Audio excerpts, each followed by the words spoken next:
everybody, and welcome back to Crime in Sports. Yay! Oh, yay indeed, Jimmy. Yay indeed. My name is James Pietragallo. I'm here with my co-host. I'm Jimmie Whisman. Thank you, folks, so much for joining us today on another edition of Crime in Sports. We are excited to get into more of Billy Martin's madness. We got a lot of fighting this week, boy. This is the 60s are a scrapping time for Billy, man. He is on the downside of his career and angry about it seems like. So we'll get into all of that and more. First of all, though, shutupandgivememurder.com. Get your tickets for all your Small Town Murder live shows there. Get all your merchandise as well. Live shows. We are this Saturday coming up here in Seattle. It is the 18th of October in Seattle at the Moore. Still a few tickets left for that. So get barely in there any. You better hurry and do that. Yeah, we just released our holds and our comps that we had, so maybe get some of those and get in there and come see us and get your tickets for the virtual live show. It is the Thursday right before Halloween, just like a regular live show, except you don't have to come anywhere. You can be in your house or anywhere on the planet Earth with Wi-Fi. Or internet. You can watch this just like a regular live show, except we'll wear costumes and make fools of ourselves as usual. Sure. And you're going to love it. So do that. It's available for 2 weeks after you buy it, too, so you can watch it, or after it's the day we perform it, and then it's available for 2 weeks. So you can do it and watch it as many times as you want. Hang out with us and do that. Shutupandgivememurder.com. Get yourself Patreon. Hey. Do yourself a favor. Patreon.com/crimeinsports. That's all you need to do. Anybody $5 a month or above, you're going to get all sorts of stuff. First of all, hundreds of back episodes of bonus stuff you've never heard before. So much good stuff in there. Then you get new ones every other week. One Crime in Sports, one Small Town Murder. You get it all. You get access to everything. And you also get all of our shows, Crime in Sports, Small Town Murder, Your Stupid Opinions, all ad-free as well with your Patreon subscription. And if that's not enough, Jimmy will mispronounce your name at the end of the show, too. We'll give you a shout-out. That's all we can give you. We're laying it all on the table. Yes. It's a buffet. It's a smorgasbord. Have at it. Best we got. There you go. More roast beef, sir? We don't know. Here you go. Take it all. Patreon.com/crimeinsports. Let's get back into this here with Billy Martin. Billy Martin, as we left, had just been sent to the Cincinnati Reds. Right. Here. So he'd been sent to Cincinnati. He's getting bounced all around now, which is tough. I mean, if you were in like New York in the glory time, winning World Series every year and hanging out with Mickey Mantle every night and going to the best restaurants with fucking Frank Sinatra and Joe DiMaggio and and now you're in Cincinnati. Which we've been to Cincinnati. That has none of that.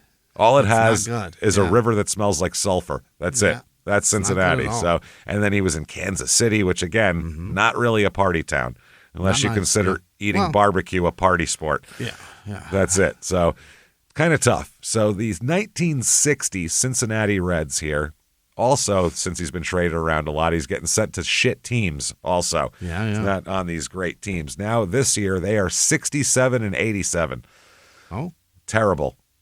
Sixth in the National League. So ever since he's been sent anywhere away from the Yankees, he's had no success there at all. Now, here is a spring training fight story from a teammate named Lee Walls. Okay, a little story about Billy. This is from the book. Quote, "We went to a bar in Tampa in the early afternoon." Now, right away, that's a mistake. Early afternoon, it's anywhere in Tampa. Hopping. It's people have by the early afternoon, it's the best time. They've only been drunk in Tampa for about 4 or 5 hours, but their opiates are just kicking in at this point, so it calms them down a lot. It's a good time to go. Very nice. In the early afternoon after a workout, and there was one lonely guy sitting there nursing a drink at the other end of the bar. The bartender recognized Billy and bought us both a drink.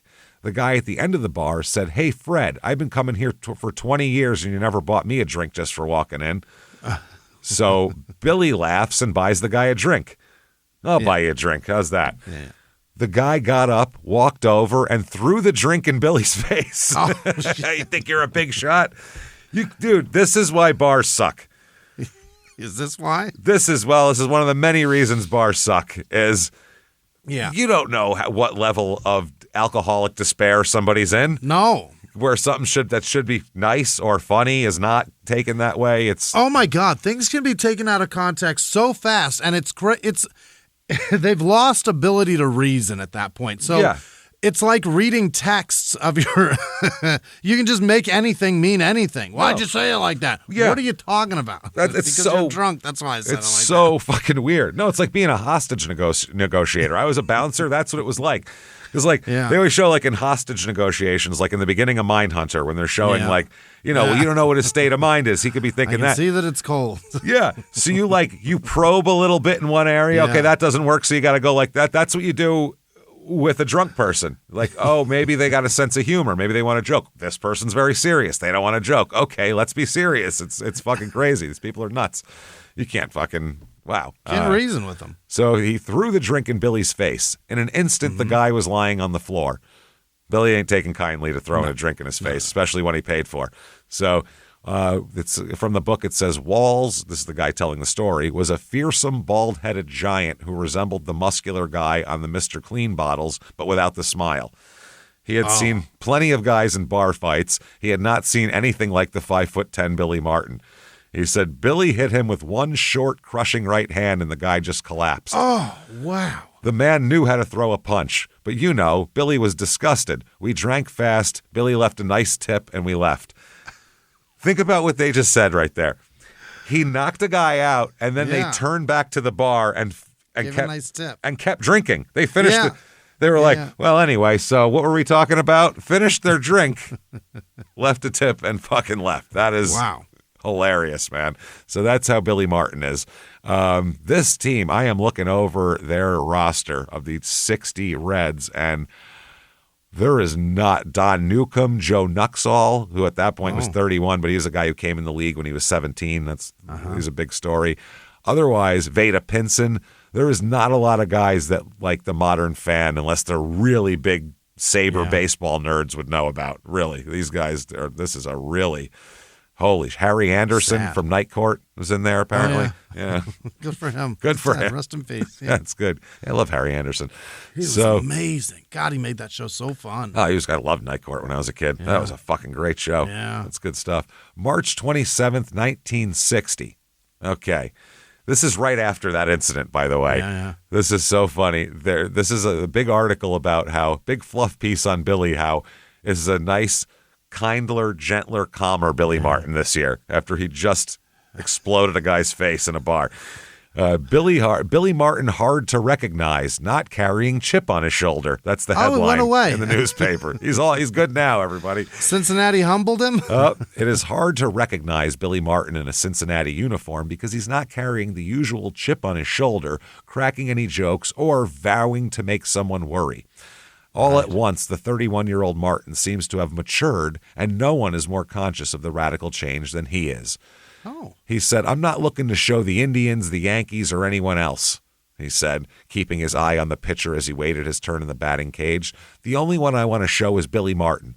I'm tired of bouncing around. I'm tired of getting into controversies. The only thing on my mind now is having a great year. Not a good one, but a great one. Great one. Great one. And I feel... I'm going to have that kind of year. I've got to. I don't want to move around anymore. I don't want to have to listen to people saying the only team Martin could ever play for was the Yankees.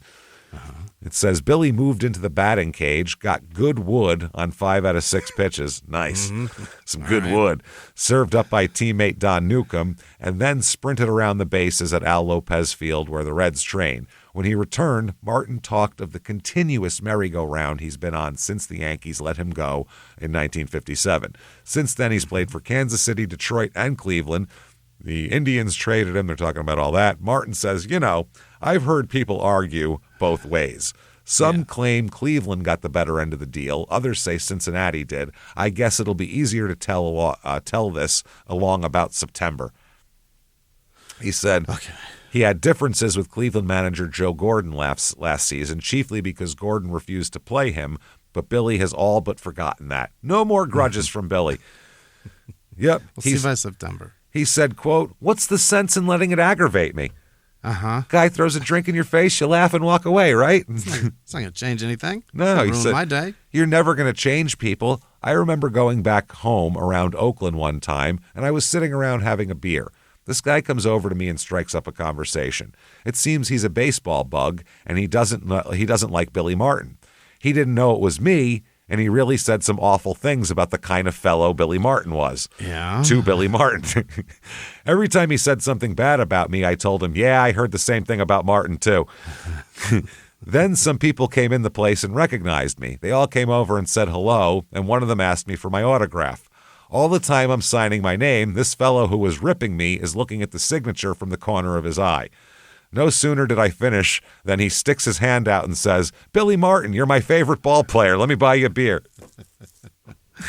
People like to talk shit. That's all. Yeah, that's all it is. Disarming. Yeah, April 3rd, 1960. It's the beginning of the season, and Billy's got a bit of a distraction here as a $100,000 lawsuit is filed against Billy Martin. What year? 1980? 1960. Fuck 1980. Oh, my God. That's over $1 million. That's now. crazy money. That's a lot of money. Way more than he's made in his career. Yeah. Like, this is crazy. So, yeah, April 2nd, $100,000 suit's been filed against Billy Martin, the Cincinnati new second baseman, for an alleged injury resulting from one blow during the spring of 1958. This is 2 years ago. He's getting sued over a fight from fucking years ago. Yeah. The suit was filed by Billy Joe Ingram. The incident occurred at a restaurant in Lakeland where the Detroit Tigers were in training. Martin was a Tiger at the time. Martin said he and Frank Lowry, Tigers pitcher, were in the restaurant when a man he had never seen came up and started trouble. Martin said, quote, I hit him once in self-defense. We had been minding our own business. Oh. Yeah. Now, by the way, you got to keep in mind that back in the day, he's a really, really tough guy at this point. At this point in time, he's a little shit, but he one punch knocks people the fuck out. Right, yeah. Big drunk men who want to fight him. Ends a skirmish and a discussion in one punch. So later on, when that shit doesn't work anymore, when he's in his 50s, it's a totally different thing. Because there's a story later on from when he's in Texas where there's some big, giant, tough fucking, like oil fucking field worker. Yeah. Big guy, and Billy fucking hits him once in the face, and the guy says, I'm going to fucking let you get away with that tonight because you're so drunk. Because you're an old man. Yeah. Tomorrow, when you're sober, I'm going to kick the shit out of you. Oh, fuck. Which sounds terrible, doesn't it? That's the worst threat ever. I want you to have your best opportunity at beating me, and it's not going to happen. He said, I want you to remember me kicking your ass, is what he said. That's what he told him. He said, I want you to remember me kicking the shit out of you, and you're too drunk now. So tomorrow, which is the scariest thing anybody could say. I'm still going to handle you very easily. Take a punch in the face, rub it a little bit, and go, all right, now I'm not going to kill you. You better run. I'm going to wake you up. Yeah. Now, so he's in the National League now as opposed to the American League, so they don't even play the Yankees, obviously, at this point. So he says, quote, the worst thing about being in the National League is that I won't be able to see Mickey all summer. He's my best friend. We're closer than brothers. We can sit around and say things to each other that we wouldn't say to anybody else. Oh. Jesus. Like what? Well, I was going to say, don't make yourself sound like you're... Just sitting around saying the N-word together. No shit. I thought it was more talking about each other's wonderful fucking buttocks and ball sacks and things. Billy, you just immense praise. You got the smoothest ball sack I ever seen, Billy. It's amazing. Yeah, but like Mickey, 3 wrinkles in it. Mickey, your taint's just 100 times better than mine. The tightest. It's the tightest taint I ever seen. I mean, ball sacks are ball sacks, but that taint don't last forever. You know what I mean? Mm-hmm. From another article, he said, I don't resent being traded to 3 clubs in 3 years, but I don't relish the idea of being a baseball gypsy. He said, did you know I haven't been with one club for 2 years since the Yankees sent me to Kansas City? Is that right? Yeah, I like Cincinnati. I like the town. You're lying, Billy. I like the manager. I like the players. I'd like to stay with the club for a while. In the article, they say, this was a different Billy Martin talking. The cockiness was gone. There was no animosity in his voice. He's good now, everybody. He's a happy man. He said, I'm not blaming anyone for all the shuttling I've been doing in recent years. Baseball trades are a matter of business. Detroit needed a shortstop, so I went over there. Cleveland needed a second baseman, so I went over there. Cincinnati needed a pitcher, so I came over in the Cal McLish deal. There's nothing personal involved in any of the trades, so why should I feel resentful toward anyone? Well, wow. I mean, they're shit canning you, man. He said, I feel like a rookie in the National League. I don't know the parks. I don't know the pitchers. People might not even remember this, but there was no interleague play before 30 years ago. Wow. The only time you'd see anyone in the other league was if you made it to the World Series and they were there. That's it. Otherwise, you never played in a National League ballpark if you were an American League guy. He said, I don't know how to play the different hitters yet. The whole league is new to me. What's the difference between the National and American leagues? Frankly, I haven't been in the league long enough to give a logical answer. I've only seen 4 National League clubs. So far, the obvious difference is the parks. The American League parks are bigger. I was stunned when I saw the Los Angeles Coliseum for the first time the other night. I went up to the plate thinking that short left field fence would be real easy to hit. This is while they were building Dodger Stadium. Yeah. So, yeah. Wow. I went to the plate thinking that, okay, but it wasn't because I couldn't see the ball. The lighting in the background in that park doesn't help hitters. But he hit a home run off the Dodgers that night. Martin's brother warned him about the bay breezes that sweep through Candlestick Park.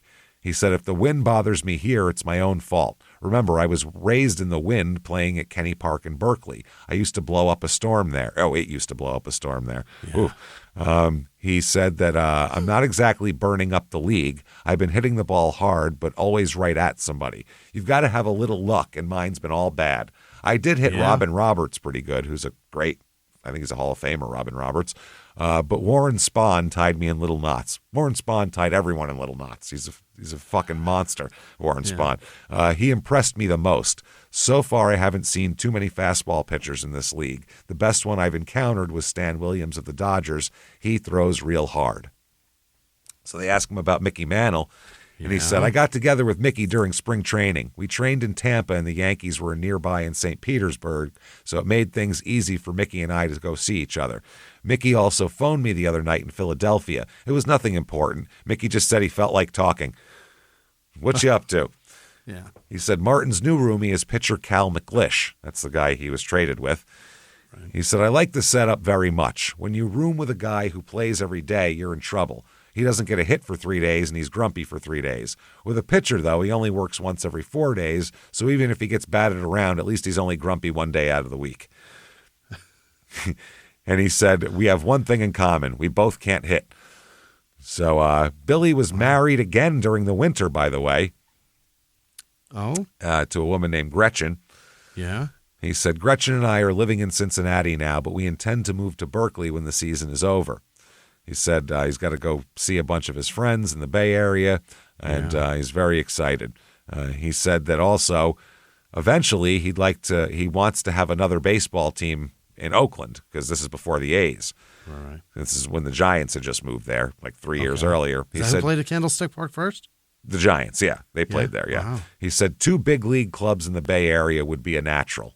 And it was for about 60 years, and then not so much anymore. That shit doesn't even exist anymore, that park. They tore the whole fucking thing down. The Coliseum? The Oakland Coliseum Park. Oh, yeah, that's valuable real estate in San Francisco. Yeah, fuck yeah. Yeah, that shit is gone. Beautiful little peninsula. No, it's nice, yeah. So 1960 here, Billy says that he wants a rematch with Gene Conley. Oh. Okay. Now, Fight? Yeah, Billy Martin, a good second baseman, has been trying to live down the reputation as a brawler that he has. This is the article. He's trying to come back with the Cincinnati Reds. But fists were flying again yesterday, and this time Martin was tagged, he says, trying to be the peacemaker. Oh, he's trying to settle it down. I could see him coming in. I'm too old for this shit. Hey, guys, calm down, calm down. He catches a stray, and then he's like, oh, yeah, motherfucker, and then he's in a rage, I could see. He said, I never figured I'd get hit breaking up a fight. Sucker punched, that's what it was. He said pitcher Gene Conley gave him the wallop. His pride was so hurt, and he wants a return engagement with Conley. Wow. Is Gene a ref now, or like a first base coach or something? Doesn't it? I'm not sure. He's probably dead by now. Probably. He could be. Yeah, he's got to be dead by now. I feel like he's the guy that's in that. Yeah, I feel like he's in that video with Earl Weaver where Earl's freaking the fuck out. Oh, that's possible. I don't think he became an ump though. Not a lot of players become umps. That's first base coach or first base. A coach baseline? possibly. Yeah, I don't know. I could see him being a coach.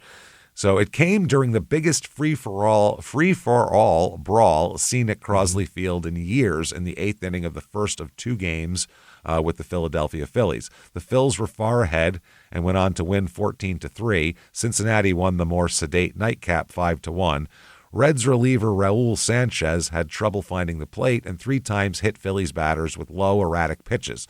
The third one hit Conley. Phillies manager Gene Mauch charged at Sanchez, fire in his eye. Redlegs first baseman Frank Robinson drifted over to intercept Mauch. So did Martin. Martin says, all I did is try to intercept him. I grabbed him, but from behind, somebody slugs me. I turn around and it's Conley. Brave, isn't he? Sucker punching. Mauch tangled with the pitcher Sanchez, and that emptied both the dugouts on the teams. Fist fighting started in earnest, and relief pitchers streaked from the bullpen to help. For 12 minutes, the brawlers roved around the field, wrestling and punching on the ground in groups of 4 to 5 or squaring off man to man. Finally, peacemakers prevailed. Robinson found himself on the bottom of a pile of 3 Phillies players at one point. Later, he and Phillies pitcher Robin Roberts tangled in a private punching match and had to be separated. That's 2 Hall of Famers punching each other. That's awesome. But Roberts apologized to Robinson, said, I made a remark I shouldn't have. I was mad at the time. Gee, I wonder what he called him. I mean, honestly. Umpires finally cleared the field and ordered all the players off the field except those in the game. No one was ejected, however. No ejections from an entire brawl. That's awesome. And Billy Martin, who has tried to turn away from his brawling days, was the only combatant visibly hurt. The punch raised a big swelling where Martin's jaw was broken by a pitch last year. X-rays later showed no break. But that didn't cool Billy Martin. He fumed over Conley's height. He said, it's tough hitting them 6'8" guys, but just give me a stool. So he's ready to fight this big giant guy. I'll get up there. Yeah, Martin broke away from a group of restraining peacemakers once during the melee and hunted for Conley. He said, I hit him once in the neck.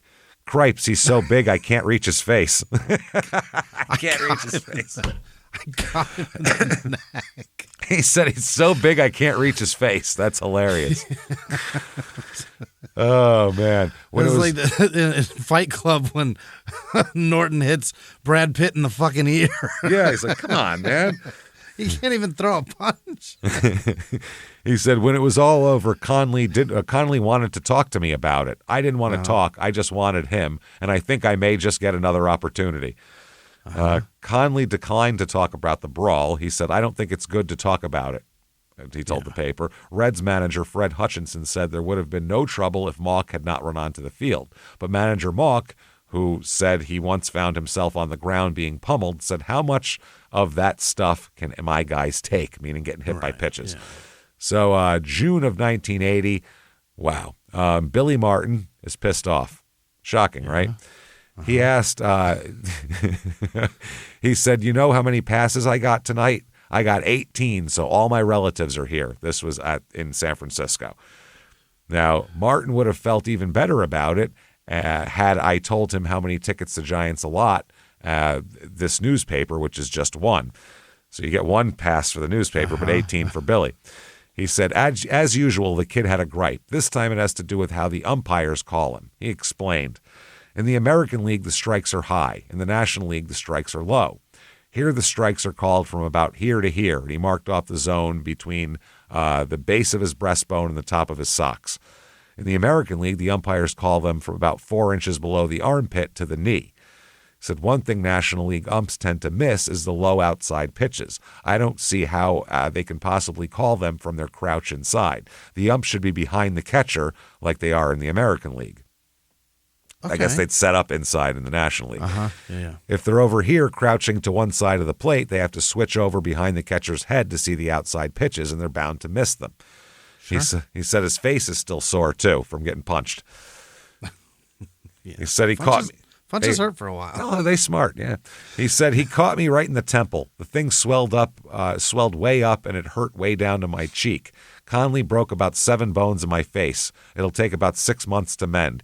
Yeah, if they hadn't held me off, I think that big joker would be in even worse shape. Actually, I was only trying to break up the free-for-all when he belted me, but I got in one swing before they hauled me off, and it dropped him to his knees. He said, when I was in Berkeley High, Jennings booted me off the team 2 years in a row for fighting. He taught me to turn the other cheek if someone gives me a bad time. I can do this if they just give me some bad words. I'll turn away every time. But man, when they belt me, I always belt back. I could never hold myself back no matter how hard I tried.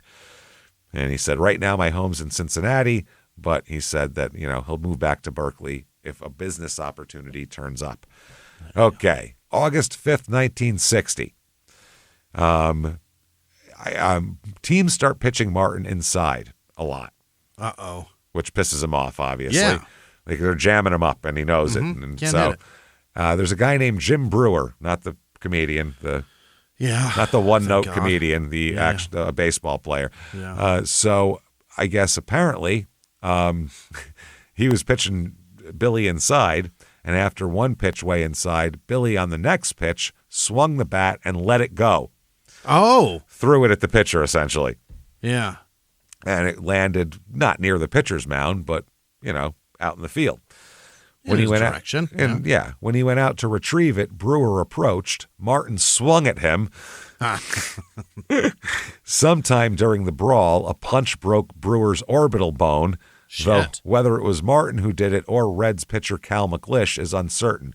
Martin was ejected, his sixth and final ejection as a player, and was suspended for 5 games by the National League president Warren Giles. That's the short version. Yeah. Now here's from the book here. It was August 4th in Wrigley Field. Yeah. One day before the 1-year anniversary of Billy's beaning by Tex Clevenger, when the Cubs' 6'2" Jim Brewer, a left-handed rookie, threw a pitch that sailed toward Billy's head until he deflected it with his left arm. The umpire said the pitch struck Billy's bat as well and called it a strike. Yeah. It bounced off his arm and hit the bat, so now it's a strike. That's a strike, yeah. Billy was doubly incensed with the location of the pitch and with the umpire's call. He decided he would use a frequent tactic of hitters who were upset at the pitchers. He would make Brewer skip rope, which he's in at the end of his windup. Now you got to dodge a bat. This is when a batter swings at a pitch and pretends to lose control of the bat, flinging it along the ground at the pitch toward the pitcher's mound. The pitcher usually has no trouble getting out of the way, but the batter sends a message, I can throw things at you too. Right. On the next pitch, Billy did just that, except his aim was off and the bat skittered harmlessly to the right of the mound, halfway between the mound and first base. Billy walked onto the diamond after his bat. In his version of the sequence to follow, Billy said he saw Brewer coming at him from his left, and as he got close to his bat. Brewer had a clenched fist, and Billy was sure a punch was coming. Brewer's version was that he yelled at Billy, "You want to fight?" And that Billy answered, "No, kid, relax. I'm just getting my bat." Now, I can't see. If you ask Billy if he wants to fight, you want to fight. The answer's always yes. Yeah. I mean, he's not going to say no. And you're doing that because you want to fight. And he's pissed off at you to begin with, and now you're asking him to fight? He's not going to tell you to relax. The word relax isn't in Billy's vocabulary. It's just not. Until the fight unlike the fight at the Copa, thousands were watching. So what is indisputably known is that just as Billy was reaching his bat, Brewer was converging on him. Billy suddenly wheeled to his left and smacked Brewer with a perfect right hand to the jaw. Billy also said that day and forevermore that he never hit Brewer again. In almost every baseball fight, there was a pileup of players. At one point, Brewer kicked our Cal McLish in the ribs and Cal went nuts. Lee Walls said. Yeah. He started whacking Brewer with punches to the face, 3, 4, 5. He did some damage. And, Brewer was taken to the hospital with a fractured orbital bone near his right eye. "I'm sorry if he's hurt. I'm sorry that it happened. He threw at my head," Billy said in the locker room. "I was in the hospital for weeks last year. No one's going to throw at my head again." There it is. Yeah, he got hit in the fucking jaw. So apparently this is a pretty serious injury this Brewer has. So, I mean, yeah, that's not good. It happens. Yeah. It happens. They say Martin, Philly, and Logan mean business when they start swinging. Here's an article. So Billy Martin up and swings on a rookie pitcher yesterday and breaks his cheekbone, which they think it's the other guy, not him, but still. Cincinnati infielder claimed the Chicago Cubs right-hander threw at him. Most of these baseball fights amount to nothing more than a push and pull affair. Yeah, most of the time there's two guys that are pissed off at each other. Yeah. Everybody else comes out and makes conversation.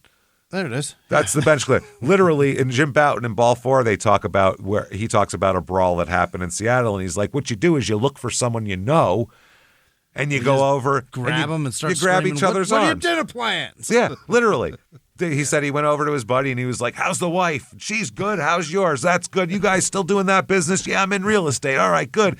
And he says, now you throw me on the ground. Okay, here we go. And he goes, now you punch me in the stomach, but not too hard. Okay. Yeah. Okay, now you do this to me. And they're like joking around, laughing. He said one guy came over, hey, you two, break it up. And he said they were cracking up laughing. He goes, we're playing. This isn't serious. We're roommates. Yeah. He goes, we're roomies. And he goes, I don't give a shit. Break it up. It's fucking funny. So that's normally what happens, unless it's a big brawl. But not when Martin is involved. Yeah, he throws punches. The same applies to the 40-year-old Dave Philly of the Giants or Milwaukee's Johnny Logan. These three toughies mean business when they start swinging.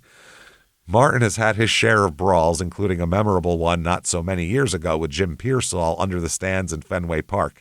This little 160-pound stripling of a man has challenged some of the biggest men in the game. Stripling? Stripling. Yeah, he talks about it. I don't even know what that means. Small, apparently. I guess, yeah. Yeah, he said that the fight with Courtney, was it Clint Courtney? Yeah, Clint Courtney, that fight. He said all of a sudden Courtney was on all fours and looked like Martin had finished him, but that wasn't true. Courtney was scratching around in the grass for his glasses. Wait until I find them and I'll be with you. I can't see nothing until I do, declared the catcher.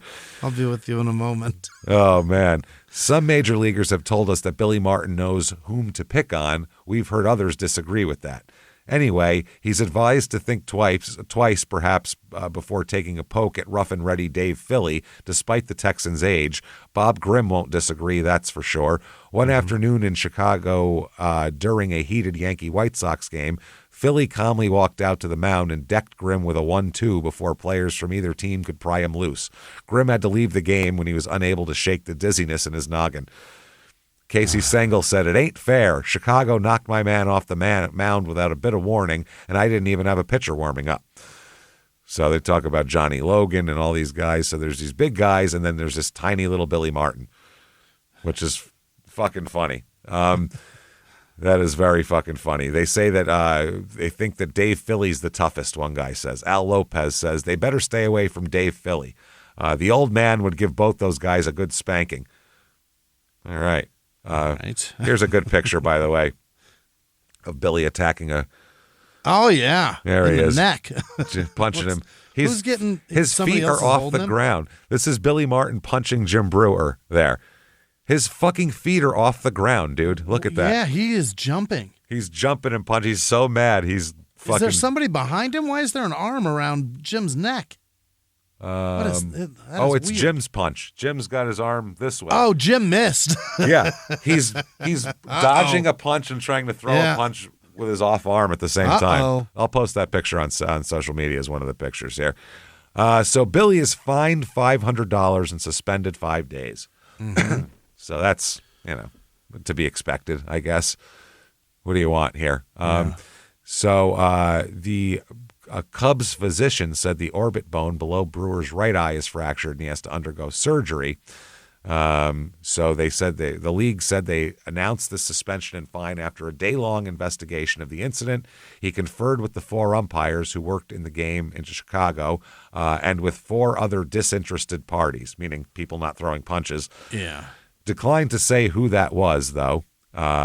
But they said, for your conduct in the second inning of the game on August 4th, you're fined the sum of $500 and suspended for 5 days.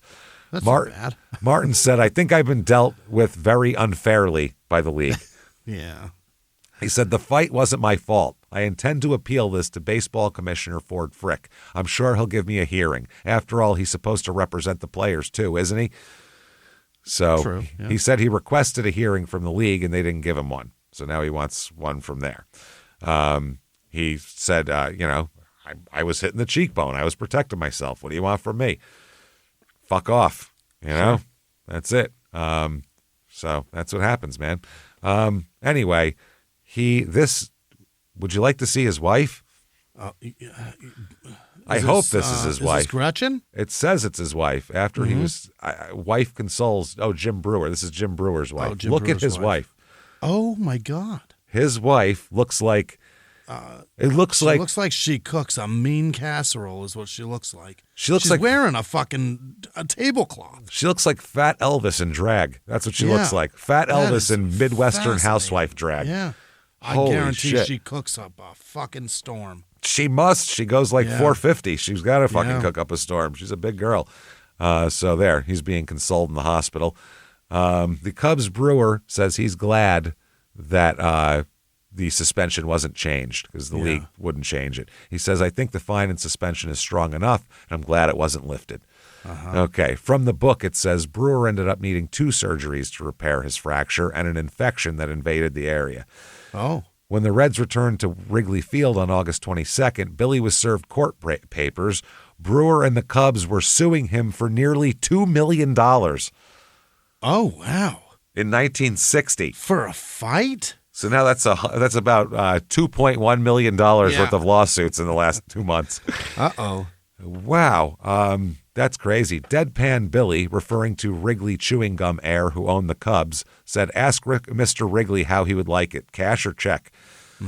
It did not seem so funny when the game began and the fans in the right field bleachers held up signs that read, Kill Martin. Jesus. Chicago police escorted Billy to and from Wrigley Field for the next 2 days. Still, Billy did not take the suit seriously. He maintained he hit Brewer on the chin once. He knew McClish had done the real damage. The suit went through 2 trials. Really? Yeah, and the Reds testified that McClish probably caused the fracture. Cal told us he did it, Gretchen Martin said. So, yeah. From the FBI files now. This is from Billy's FBI file. Okay. Apparently, not a real fan of the mail, and there's a reason for it. This is for people sending him shit. Billy Martin's the victim here, not the perpetrator. Okay. All right. So it said Cincinnati Baseball Club somebody from the office appeared at the Cincinnati office of the FBI, at which time he produced a letter which he believed to constitute a violation of the extortion statute. Okay. The letter is addressed to Mr. Billy Horseface Martin. Horseface. Horseface. Yeah. Care of Cincinnati National League. It's the letter sets out here, registered mail, blah, blah, blah, blah, blah. Okay, it says, Horseface Martin, you have a face like a horse. Well, clearly, if you just called him Horseface. That's what you call him then, yeah. You pulled the most cowardly trick, which you pull wherever you have an opportunity. Spelled wrong, by the way. Really? With an E? With an opportunity, yeah, with an E. When the Cub pitcher asked, you sound like you've spelled it that way quite a few times. No, I could see it going that way. Yeah. I'm really good at that word. That's good. When the Cub pitcher asked you if you wanted to fight, not fight, you said, no, sir, I came after my bat, that he took you at your good word, relaxed and turned. Then you took your cowardly swing at him. All of this you know, but I do want you to know sometime you're going to meet a guy like me in life who has encountered a couple of bums like you. They pulled the same trick under different circumstances. He's going to pay Billy back for everything that's happened in his life. They both got their belly cut wide open. Ooh. A hole big enough to put a cantaloupe in. And both, like you, yelled cop like you. Okay? Oh, yeah. I do hope you return to Kansas City, as I will see that we meet some way or another, as I would enjoy converting you and give you an opportunity to swing on me and give me the opportunity of slicing you down in the gut. Did you spell them right that time? Slicing is wrong. Every time he spells opportunity, it's with an E. It's with an E? Slicing, he puts an extra E in it. What the fuck? And gut has an extra T and a capital G for some reason. Please, G-T-T. Yeah, please hurry, as I am anxious to meet you. Love, and then they have it redacted, but love so-and-so. And stab you in the goot. P.S. Yeah. In the goot. Cincinnati is the only major league club who wanted you. Now they don't. Oh. Okay. Billy Martin, there's all the physical description of him. Married wife, Gretchen Martin, the whole deal, 5'10", 165. Okay, so Billy Martin is having problems. Now, August 23rd, 1960 here, there's another lawsuit here from Brewer and the Cubs, and I don't know if that's a like in addition to the $2 million or what, but this is for $1,040,000. Wow. Claiming loss of opportunity, spelled correctly in the newspaper. Yeah, because his lawyer wrote it. Yeah, somebody else wrote it.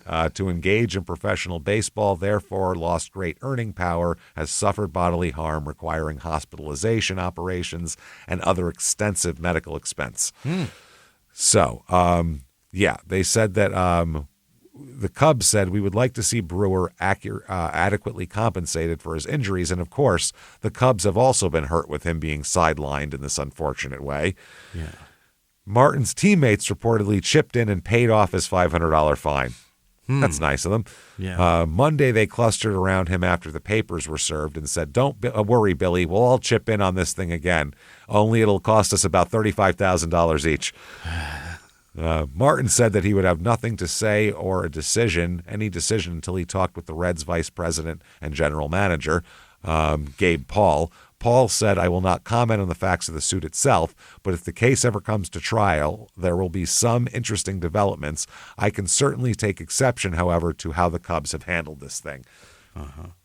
He said there could have been better ways of doing it than having one of their front office members lead Martin off the field to the bench to have papers served on him.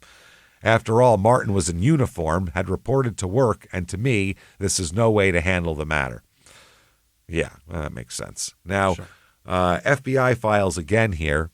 They said that their Kansas City to the Bureau in Cincinnati on 9/6/60 advised that in Topeka, Kansas, they declined prosecution of the guy that sent Billy that message. That nasty message. Yeah. Yeah, saying that he did not think the letter constituted a violation of the extortion statute. Yeah, they weren't asking for anything. It was more of it was a threat. It's just a threat. Yeah, you're just threatening it's just people. A nastygram. Also, people don't think Billy Martin's suit is going to go very far. A lot of people do here. Robert C. Rourke, who I guess works for the paper here, the Los Angeles Evening Citizen News, scoffs at Billy Martin's suit. Who is this Rourke guy? He said there's considerable doubt in mind that the plaintiff, in the form of the Cubs and Jim Brewer, will walk out of court with any $1 million for that punch Will Martin of Cincinnati, defendant, slung in a fit of pique. But I think much impressed with the thinking which led to the lawyering. Okay, this makes no sense. Here we have Martin, known for the paprika content of his temper. Yeah, that's fucking creative. Administering a poke in the puss of Brewer, who seemed, according to Martin, to be throwing at the defendant's head. In the history of baseball, no pitcher has ever been convicted of purposely throwing directly at a batter's head, which is a pretty small target and currently protected by a helmet as well as the player's natural resources of solid bone. Make it sound like it's okay to get hit in the head. However, there are pitchers who have been unforgettably punished by belligerent batters who crowd the plate in order to lay the meat of the bat on the ball. And these pitchers have been known to knock back or dust off more pugnacious types, such as Martin. And I have heard in the days when I have worked for a living, more than one pitcher remarked that he would dust off or knock down his beloved mother if it would chip a point off his earned run average. What follows a dusting is generally a set piece of acting which could be performed better by a trade school dramatic class.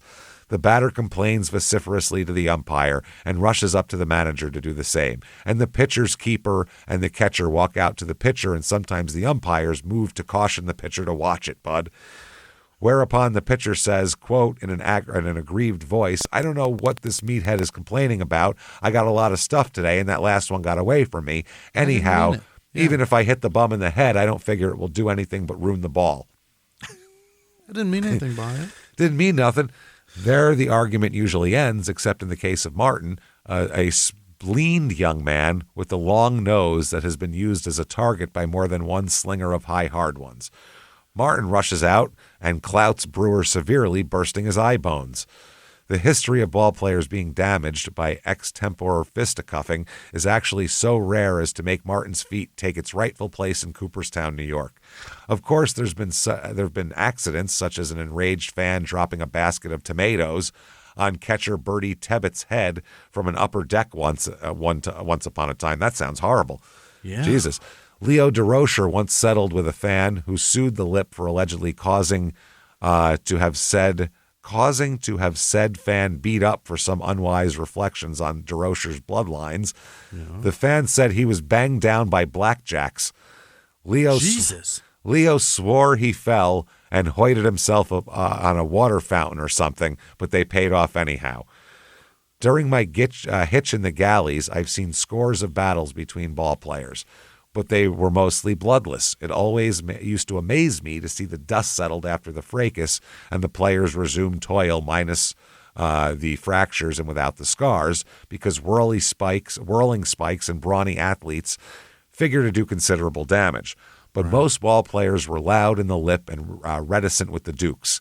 The pitcher is ever watching that candy arm, and the batter is worried about his record. But $1 million is a stiff one to place on an athlete's person, whether or not dignity is involved. And I think that should either coming in with the feet high or throwing at Martin's head comes under the classification of occupational risk of the highest order. Martin has always played to win and has seldom fought with his mouth. We all feel for Brewer, but basically, don't start suing each other. So let's not have this start a trend this is crazy. of ball players getting in fights on the field and suing each other. It's stupid. Then we got lawsuits, Yeah, so Billy, 1960, he plays in 103 games, has 317 at-bats, hits .246, 3 homers, 16 ribbies. Not great. Not bad, but not great.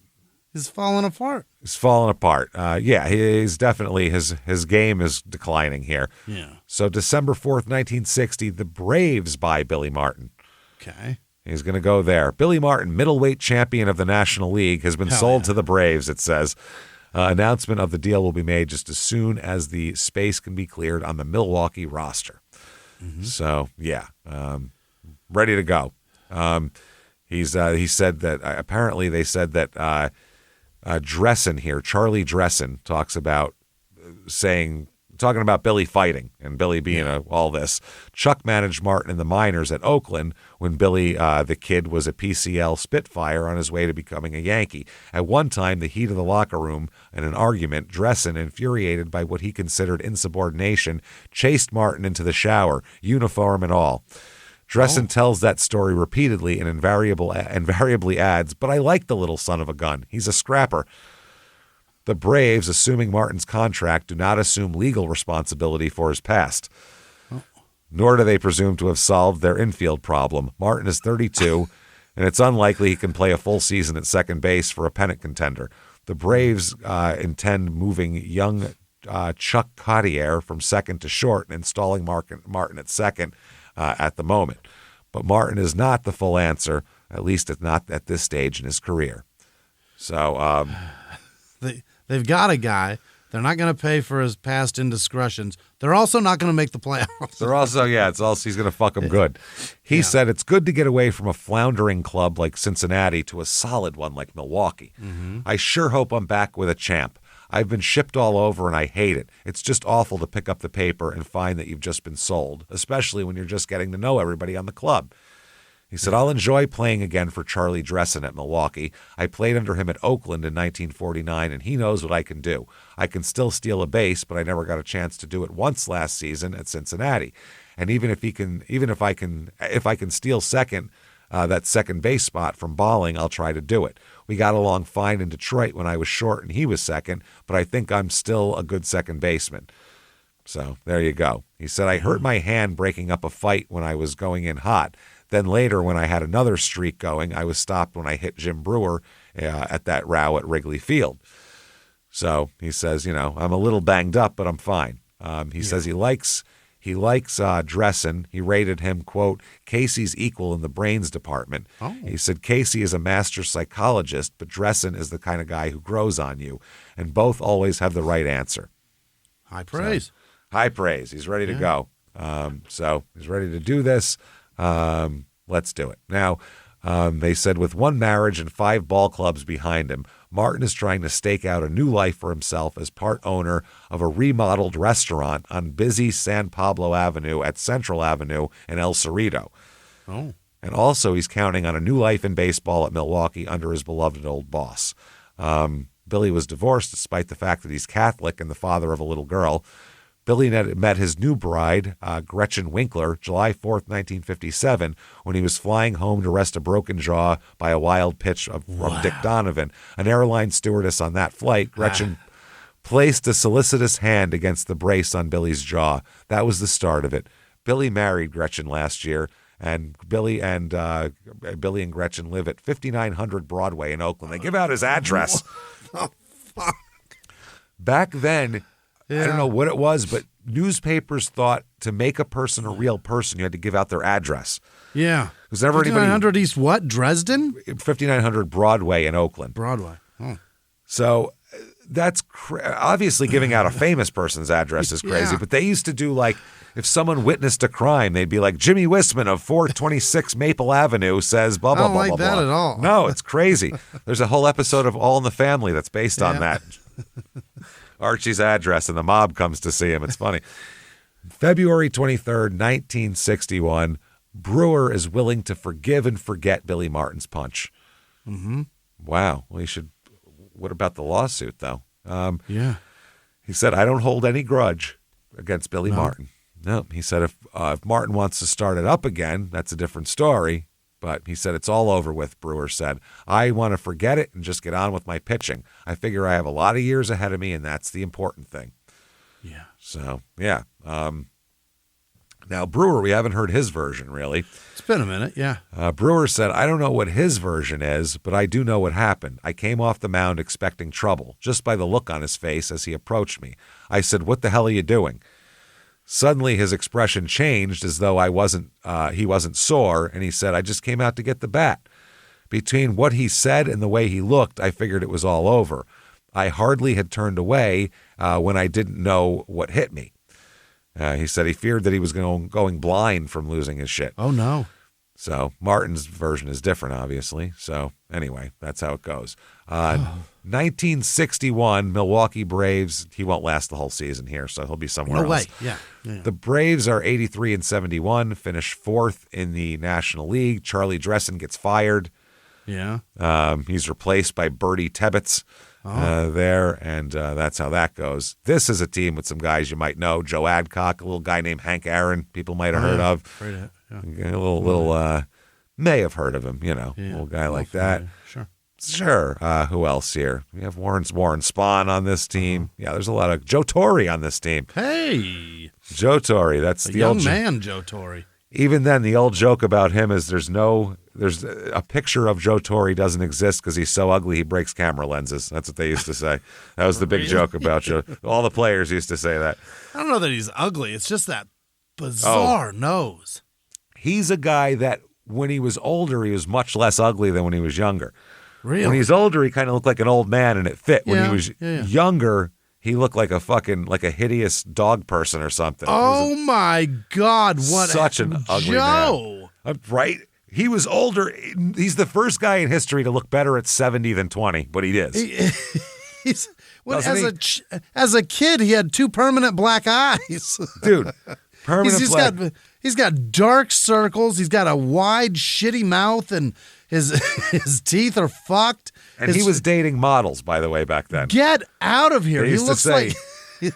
Jim Bouton talks about how ball players date hot women. Even the ugliest, Joe Torre, has a hot model wife. It's pretty amazing. Yeah, he's a hideous dude. Fuck yeah. Jesus. Oh, Eddie Matthews on this team, too. Quite a few Hall of Famers on this fucking squad. Huh. Jesus How Christ. did Joe's nose go so wild? It wasn't that bad when he was a kid. Got old. Yeah? Your nose and your ears never stop growing. Your nose, really? Absolutely. Your nose Is and that your a ears fact? will get older. You get bigger as you get older. Yep. Oh, no. See those old men with giant ears? Yeah. You think they were like that when they were 20? Oh, I don't care about the giant ears. I'm worried about that. I don't want a Joe Torre nose. That nose is crazy. I think you have to have a start of one to get that. Yeah. So, Billy Martin here, he said he plans on playing every day. He says, I'm going to show them. I want to get back on top again. Great. The Reds had movement where you played one day and wouldn't get in for another week. He said, that's not good. He said, when a $7,000 player takes your place for a week, what do you expect? Then when he's sent down, another guy comes up and takes your job for 3 days. He said, So what do you expect? Of course I'm going to have a bad time. So they said, though, Dressen said he's a holler guy, someone we can send to fill a utility role and do a good job. Mm-hmm. All right.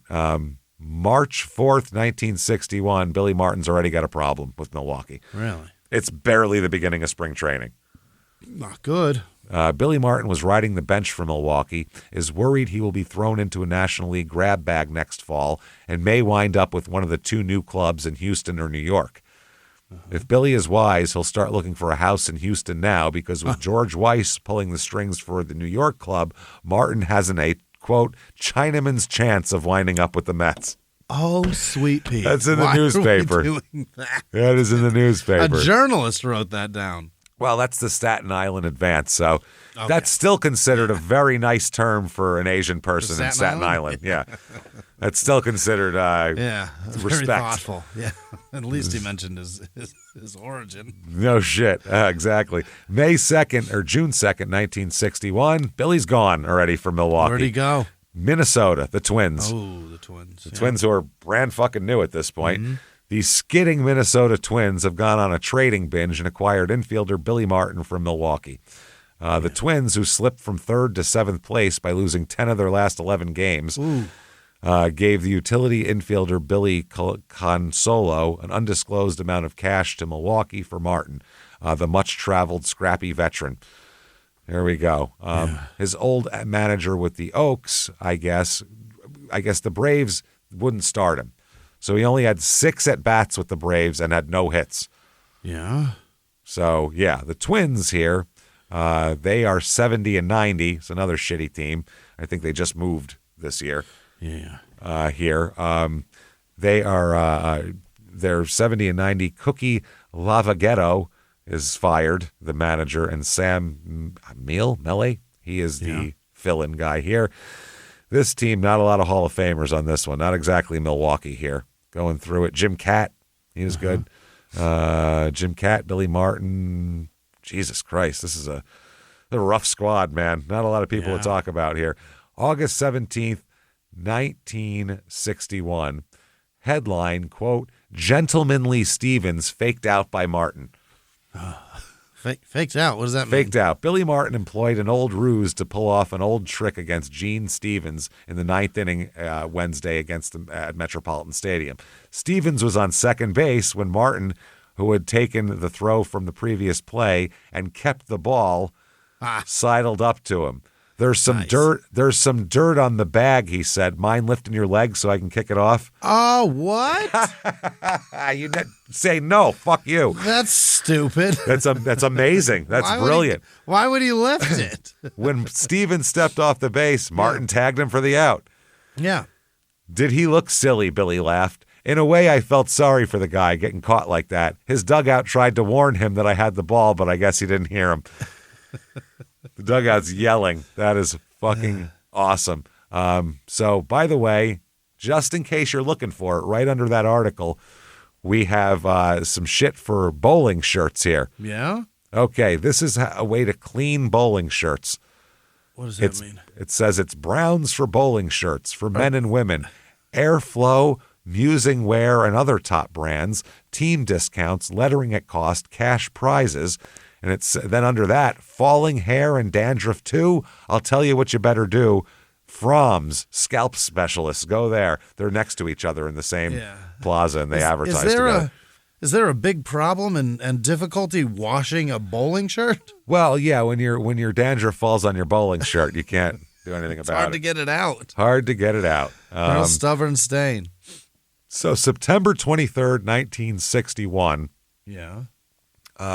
Billy Martin says that Roger Maris's 59 home runs are equal to 70 in the days when Babe Ruth was playing baseball. He said it's harder to get home runs now, is what he's saying. Okay, yeah. He said if a guy should get lucky and hit 5 home runs in one game, It won't it count because 154 games have already been played? Martin questioned. If I go 0 for 30 or 10 for 12 in the games added this year, this is when they went from 154 to 162, right. Due to expansion, won't it count in my averages? Sure, it'll count. Then why should it make any difference whether Maris breaks Babe Ruth's record in 154 games or 162 games? Okay. So if all the other stats count the same, why wouldn't this? Right. So he said, yeah, that's how it works. It's bullshit. He said Maris finished with 59 home runs in 154 games, and Commissioner Ford Frick had decreed Ruth's record would hold unless someone surpassed it in 154 games. That's when they added the asterisk, right. Which was a big fucking deal, and they got rid of that later. He said, fans were calling for a back. Yeah. He said, I wonder if Babe Ruth ever played a twilight doubleheader like we do today, where you can't see the ball the first 2 times up after the lights go on. No, he played every day, not at night. I also wonder if Ruth traveled like we do today. No, it was a lot harder because they were on trains, not planes. Buses, yeah. Buses and trains are way worse to travel on overnight when you've been drinking and then get out on the field at 1 o'clock. I disagree with this. I think it's harder to play in the 20s. During the day? Yeah. I think it's harder to play in the 20s. Probably, yeah. Now, the difference of Roger Maris would be, to make it harder to play then, would be also everybody's allowed to play. Yeah. So you also have pitchers that aren't just white guys. Yeah. So you'd have the best players. Yeah, you have deeper all the talent, best players. For sure. The best white guys, best black guys, best everybody. Right. So there's deeper talent. But then again, back then also, there was less teams and less talent, so they saw you more often and knew everything about you, so it was harder to hit home runs. So it's all a fucking wash, I think, honestly. So, yeah. Well, he said, also, they sent all the boys to play baseball, or sent all the boys to fight the war, so Babe Ruth got to play with women. Babe Ruth had stopped playing well before the war. I'm joking. I know. Babe Ruth had to play against Gina Davis. What do you want? He had Lori Petty pitching to him. What do you fucking? Of course he's going to hit 60 homers. And it's very easy to pitch to Kit. She doesn't lay off the high ones. It's so easy. So easy. So this year in Minnesota, he ends up playing 108 games. Yeah. So much better. 374 at-bats. Hits 246, which is the same he hit in Cincinnati in 1960. Yeah. 246, 6 homers, 36 RBI. Pretty much the same. That's what he's good for now. That's it. Yeah. December 10th, 1961. Billy Martin has fans, but his boss is not among them. That's the headline. Oh, he's not one of them. That's not good. Wow. They said if Billy Martin could take all of his fans in the upper Midwest with him to confer with Twins president Calvin Griffith about a 1962 contract, the spunky second baseman would be certain to get a raise. Sure. As it is, Martin might get a raise, but Griffith was indicated, the former Yankee was indicated. Okay. The former Yankee does not figure prominently in the Twins' plans for next season. Griffith said, I don't think Martin can give us a full season at second base, but he can be valuable in capacities other than playing regularly. We think Jerry Snyder can field with the best, and we hope to improve his batting. Yeah. Snyder was purchased from Indianapolis. It's his first shot in the majors. Billy says, I feel great. My legs are in good shape, and I'll be ready to play every day. I'm going to start working out next month. I'm going to do some running and start swinging a bat. So fuck you. Yeah, he said, in my off-season capacity as a public relations man for a Minnesota brewery, I travel all over the upper Midwest. People ask me if I'm really Billy Martin, the ball player. They seem to think I should have white hair and be wearing a cane. Are you really that old man from the 20s? Really? You that old man? Right. Most of the people I've met this year have told me they don't want to see me traded, and many have told me they wanted to write letters to Mr. Griffith telling him so. Yeah, but remember the guy in the bar who hated you till he met you and then you're his favorite ball player? So when people meet you, they're like, oh, yeah, you're great. He said, when I was with Milwaukee, they said the Braves had the 2 best second basemen in the National League in Frank Balling and me. So the Twins do re-sign Billy Martin. Great. So there's that. That's nice. They signed Billy Martin and Len Green to contracts. They don't say, they say it's a $22,000 contract is what they're looking at here. So that's about what he's been paid recently. Billy predicts, quote, the best season I've ever had is in front of me here. Oh, here it comes. 33 years old, and he said it's going to be better now than he ever was. He said, doctors told me I won't have any trouble from the bum knee, which bothered me last season. I feel great, and I'm pushing hard to get in shape and determined to stay in shape. I aim to play every game at second base. Wow. That's what he said. He said, we had trouble communicating last year, meaning with the shortstop. He said, I was giving him the signs on who was going to cover the bag on steals, hit and run plays, and double plays, and he occasionally missed the signs. This year, it's going to be different. We've agreed that he'll take the responsibility of giving the signs. With the responsibility, he'll be alert all the time. He said he has the makings of an outstanding player. Maybe we can help each other.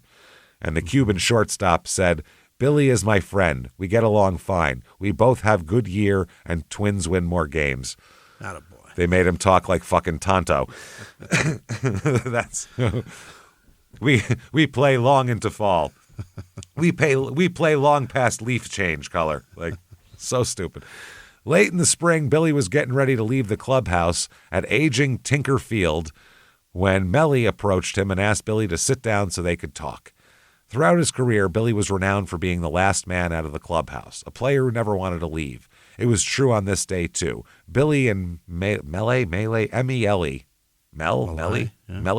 were alone in the room. Melly had broken into professional baseball in 1946. I've seen his name, but I've never heard it pronounced. It's one of those guys. Is it Melee? I've read his name a lot, but I never heard it. What's his first name? I don't know out of here. It doesn't matter.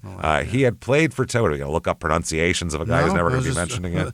I'm just saying, sometimes when you hear the first and last name together, you know how to pronounce it. Yeah, no. I've never heard this guy's name pronounced. Really? Yeah, I've just seen it in stats and shit like that. Yeah. He had played for 10 years.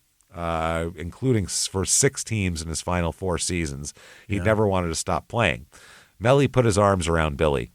He said, I told him he had a great career, but I said that the Twins owner, Calvin Griffith, and I both thought it was time for him to give it up. Oh. Billy started to cry. So did Melly. He started pleading with me, but I knew what I had to do. I told him that every good thing has to come to an end. It's the saddest thing. We just sat there crying. That's what they said. So, March 31st, 1962, Billy gets released from the Twins right before the season starts here. Handed an unconditional release. Martin came to camp with the second base job virtually clinched, but was pushed aside by rookie Bernie Allen, a $50,000 bonus player from Purdue. Wow. That's the other thing with baseball. No matter how good you are, if there's a guy with a big bonus back then, the bonus baby's going to get your job, and they're going to see if he can play or not. So April 3rd, 1962, Martin gets a job, but it's not playing. He gets a job as a scout for the Twins. Oh, my. As a scout. That is interesting. He'll work on special assignment under President Calvin Griffith. He's expected to report to the club's minor league camp in, Fernandina Beach, Florida, to assist farm director Sherry Robertson. I hate the thought of giving up playing, he said. I could have played a year with Kansas City. At the end of the season, I might just be without a job. Okay. So he said, I could have went on, but I took this as a future gig, basically. He accepted the Twins' offer to be a scout. He also took a job with Grain Belt Brewery in public relations. In other words, when we have events, you show up and get drunk and sign autographs and wave your little hat. That's all. You got it, yeah. The combination worked well. Martin proved himself a competent evaluator of talent while selling the Twins in bars across Minnesota. He urged the Twins to sign pitching prospect Jim Palmer, who was a Hall of fucking Fame amazing pitcher, Jim Palmer, but Griffith was unwilling to pay the $50,000 signing bonus Palmer requested, and the pitcher went on to a Hall of Fame career with the Orioles. Absolutely. Unbelievable, yeah. With his survival in baseball on the line, Martin kept his nose clean, his drinking moderate, and his fists unclenched for that year.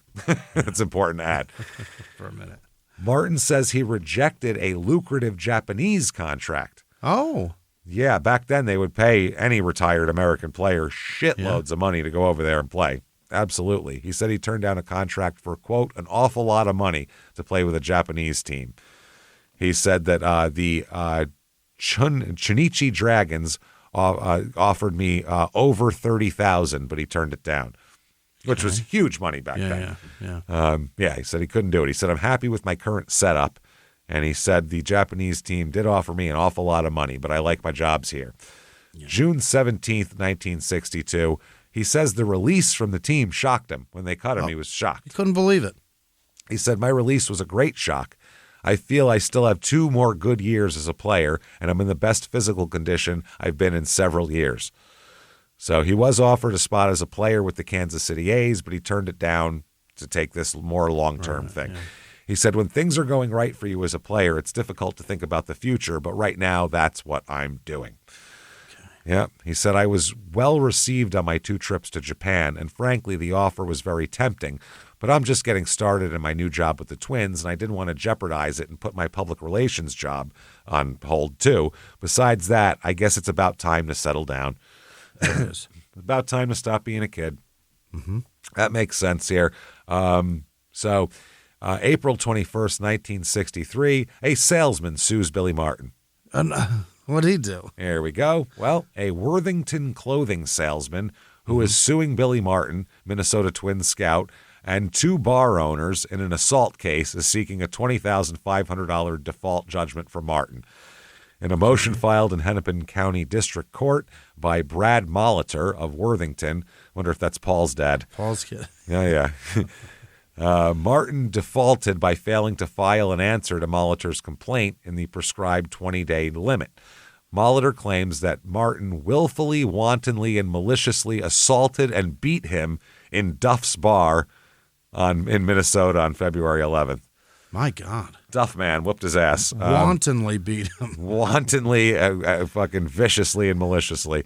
Molitor's asking for $10,500 for Martin and Joseph P. Duffy Jr. and Raymond T. Duffy, co-owners of Duff's Bar. Joseph Duffy was former manager of Metropolitan Stadium. In addition, seeking $10,000 in punitive damages for Martin. The Duffy brothers filed an answer within the time period, whereas Martin didn't. So, June 12th, 1964, a talk with Billy. Here, we got a little talk here. And they say the facts are old hat to those who watched the fiery swinger whack a fistic swath across the Arizona-Texas League in 47.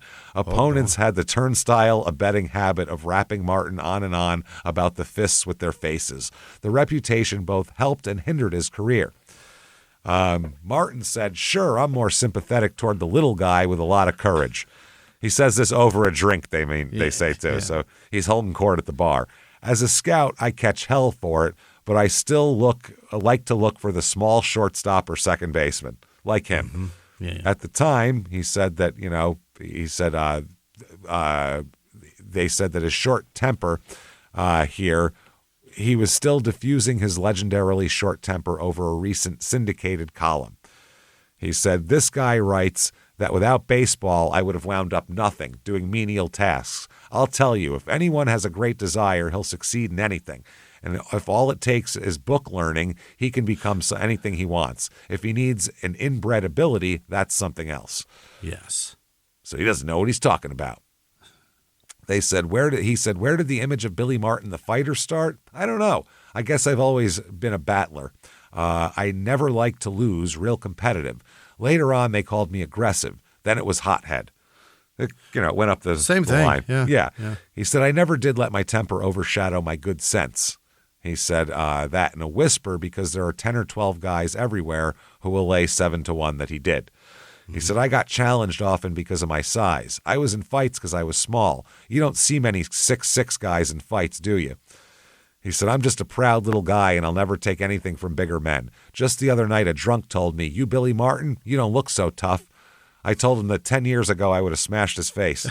10 years ago, I was tough. 10 years ago? Fucking 2 years ago. Yeah, a minute ago. He just wasn't drunk enough yet. The very aggressiveness that Martin is searching for in this tournament as a scout for the Twins perhaps precipitated his ultimate success or his ultimate suitcase assignments around the big leagues. The travel log of Billy Martin includes, it's all the teams. He said that, I think my fighter image hurt me in a sense, especially if people never understood why I had to play the way I did. The Yankees knew. Second division clubs had a different attitude toward me because they're the complacent ones. Right. Exactly. He's fighting for every inch, and they're just like, calm down. They don't care. They said, they asked him about Yogi as a manager. And he said, it's really hard to make a leader out of a follower. Yogi's always been a follower. I hope he succeeds, but not so much that he beats our Twins. The Yankees are actually going to have quite a battle just staying in this race. Their dynasty is over, which is true. 64 is the 64 is the last time they go to the World Series against the Cardinals and lose, and then it is a shit show till 77. Wow. After that, a complete disaster. So he says that Billy sees colleges as less of a supplier of major league talents than some of his other scout colleagues do. He said colleges are a source, but they'll never become the source. I think the majors will subsidize the minors eventually. It's got to happen, and it's happening now. Yeah, they can't do that just based on ticket sales. Right. He said the reason I lay off most college kids who want to graduate is the age factor. A kid comes out of school at 21 or 22, he'll likely need 3 years of seasoning, and by then he'll have used up some good years. Personally, I like to start with a kid of 17. Get him in the minors for 3 years, have him come up when he's 20, 21, go from there. Unfortunately, they have high school. Damn it, if I could get him straight from the 8th grade, I would. Like they do in hockey and fucking tennis and shit. Martin said the Twins bypassed former Arizona State pitcher Sterling Slaughter because we didn't like his stuff. Slaughter's stuff, however, defeated the Braves twice recently. He said, I hate to see young kids get a big bonus. They should start out at $12,000 or so and work up. The big bonus thing causes quite a bit of jealousy. Here's a guy who's been up for a few years, and he sees an unproven kid come to the club with more money. The whole thing gets out of proportion.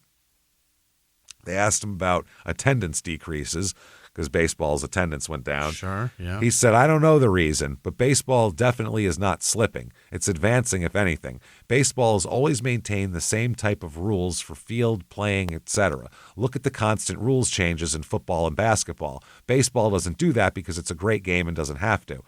But that was the time when football was becoming the national sport, overtaking them, and then basketball did the same in the fucking 80s. So it's hard to say that. So then baseball waited another 40 years and now destroyed the game by making a million rule changes at once. Rather than incrementally putting them in over 50 years, they just made losing American fans at a rapid rate, but gaining a crazy not to be given a fuck about American fans. The NBA, you mean? From, no. All of them, really. Well, the NBA is the only one that makes money overseas, really. Baseball doesn't make money overseas? No. Nobody cares about baseball. They care about Japan has their own league. They don't give a shit about the major leagues. Oh. They love their own baseball. I mean, they care if Otani's playing, everybody's watching. Yeah. But if it's the fucking, Cubs and Brewers on a Saturday afternoon, no one's watching that. Ichiro, Japan, but Japan's very small. It's not a big country. It's a small market. Yeah. So that's not a lot. Gotta get China involved. China loves the NBA. Yeah, they sure do. They probably make more money off of those people. That?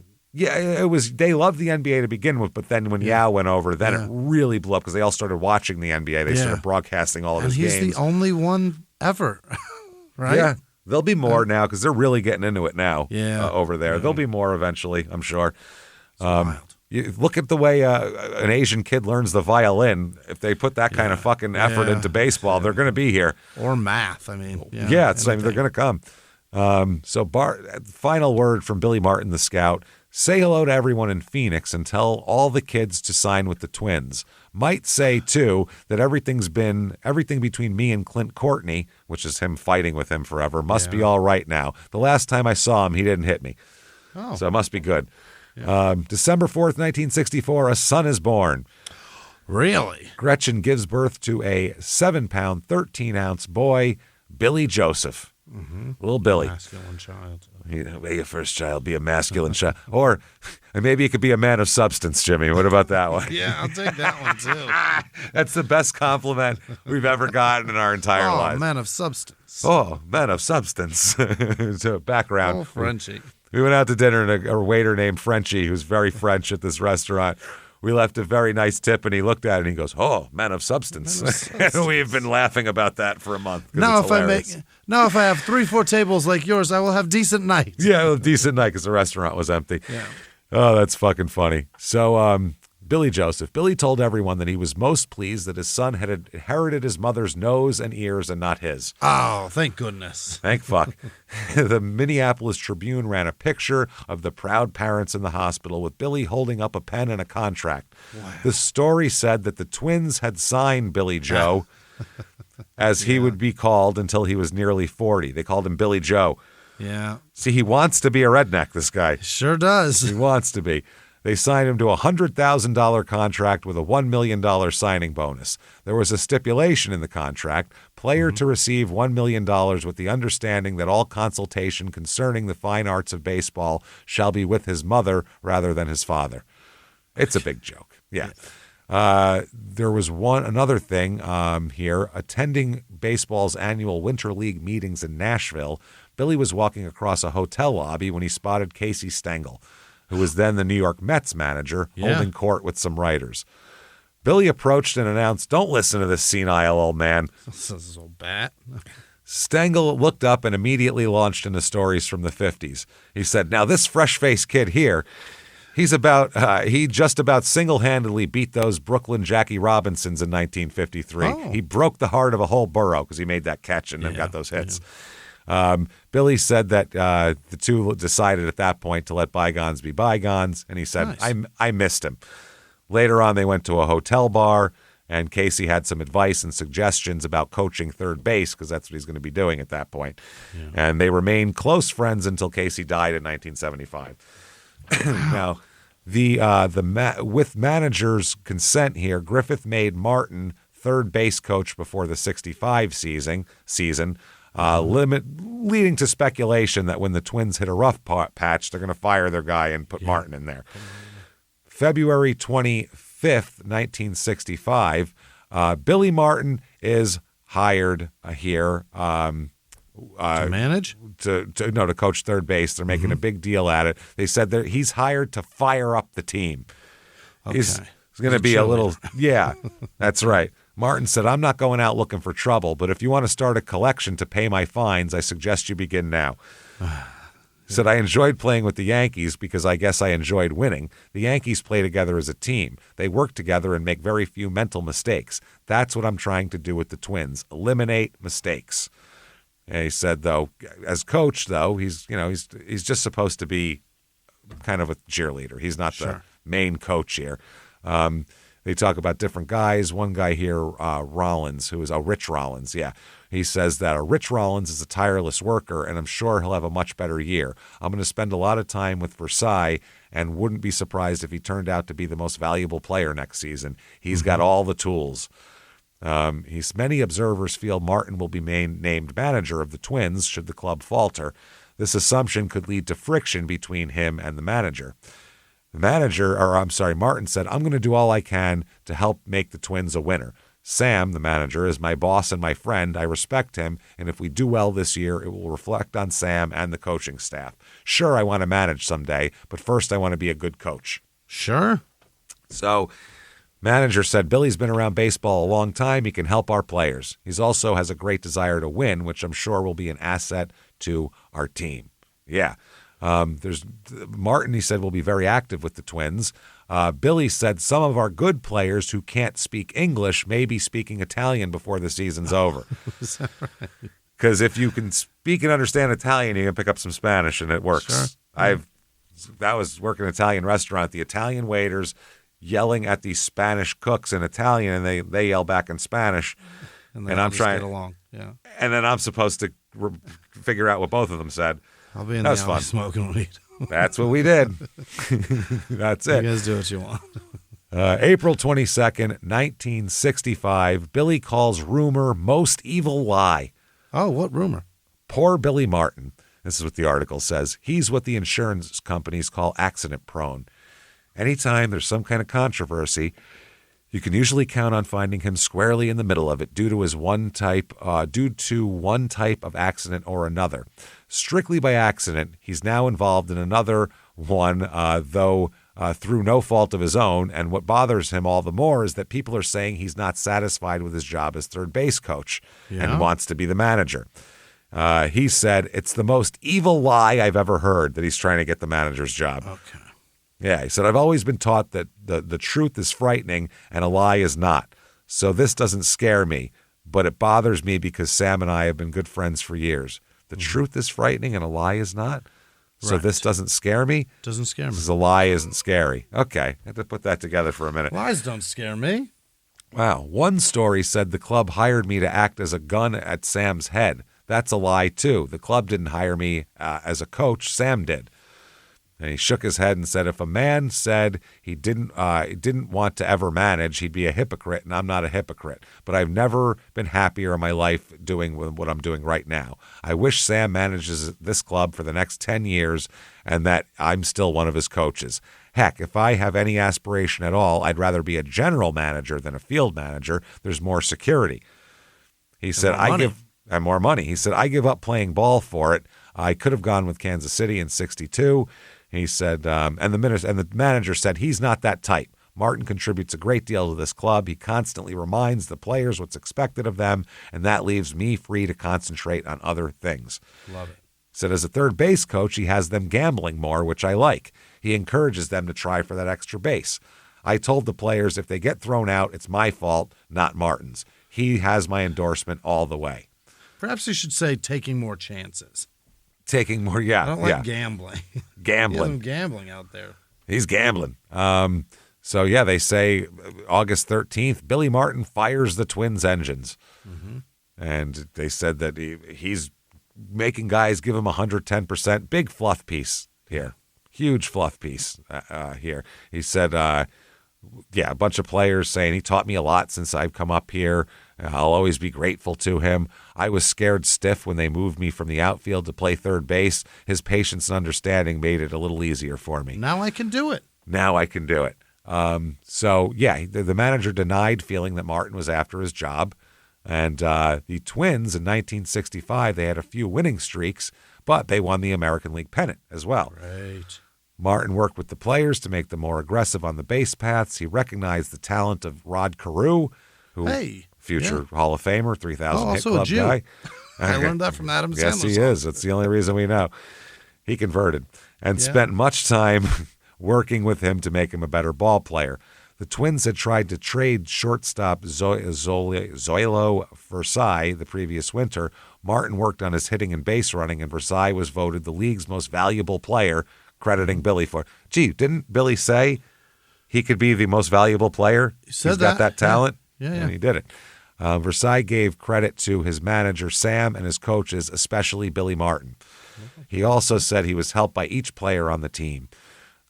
Billy did not get along with everybody on the team. Here is from the book. He warred with the other coaches, particularly his former Yankees teammate, Johnny Sain, the pitching coach.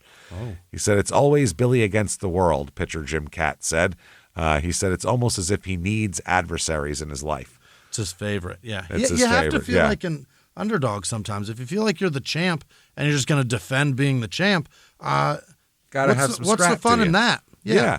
And Johnny Sain, by the way, was a great pitcher at one point. He was the part of the with the Braves, I think, where it was they said spawn and Sain and pray for rain. That's what it was. Throw those two out and then hope it rains for 2 more days and then throw spawn again. All right. That was an old thing they used to have there. So the Twins lost the 65 World Series to the Dodgers in 7 games. We're talking Drysdale, Koufax, all those guys.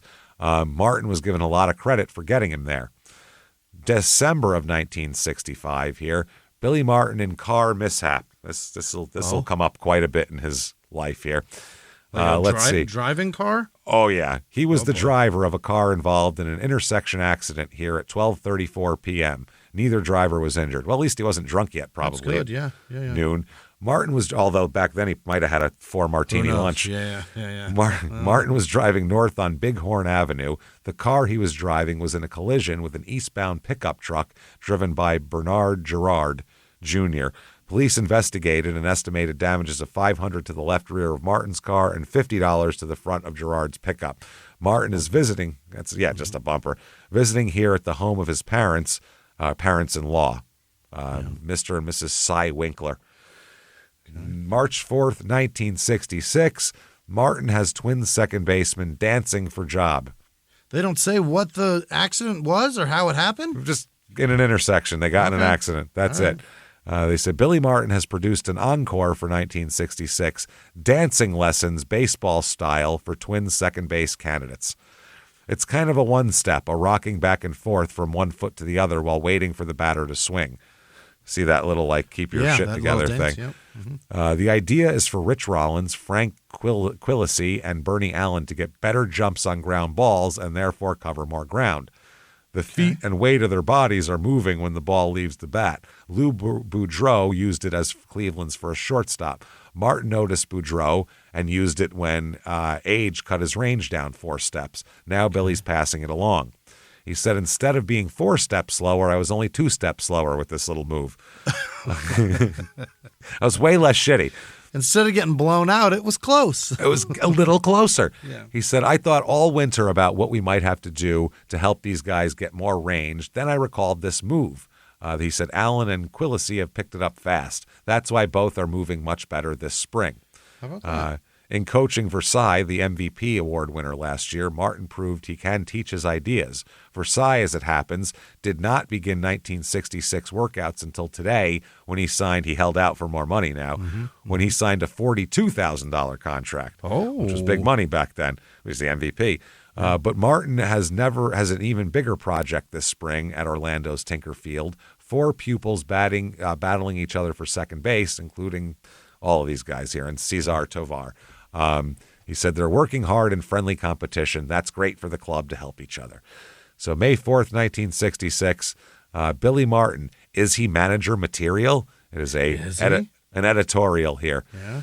There's been some buzzing in the press over the possibility that John Keane may be relieved as manager of the New York Yankees. And here and there, the Twins' Billy Martin has been mentioned as a successor. 2 thoughts come to mind. Johnny Keane is a competent manager, one of the best. His warm personality and superb character dispose one to wish him well. And in addition to that, he's a sound baseball man. Billy Martin is going to be a major league manager sometime, somewhere. His quick-thinking, belligerent, unpredictable deportment will surely tempt a club owner, and it could be CBS of the Yankees to try him as a manager. That's when CBS owned the Yankees. Oh. They had been sold by the Toppin family there. They said there's clashing opinions over Martin's qualifications to manage baseball. The only point of agreement is it will be something to see. And it was. It was fun to watch. Yeah. If he succeeds, he will be off on a spectacular career where the public will give him more than routine attention. If he fails, it will not be routine failure, but a spectacular bust. Epic. Yeah. Epic fucking disaster. He said, best of all, Martin would revive memories of those beloved Bombers of whom he was an exciting member. Who could bring back the flavor of the old days as well as he? There is no intention here to try to write Johnny Keane off his job. He is one of baseball's most able men, but managers are not measured by their ability to manage. They're measured by what the public thinks of them. Sure. Okay. July 20th, 1966. Billy Martin fights with club secretary, newspaper headline. What? 2 members of the Minnesota Twins exchanged blows in the lobby of a hotel after the team arrived in Washington early Tuesday. Him and the secretary? Fought in the goddamn hotel lobby, for fuck's sake. Threw punches. In the hotel, in public. This is a gal? No. Oh. There was no gals working in the front office in baseball in the 60s. Okay, yeah, he good. knocked this bitch right on her ass, and he said, "Take your skirt and fucking get out of here."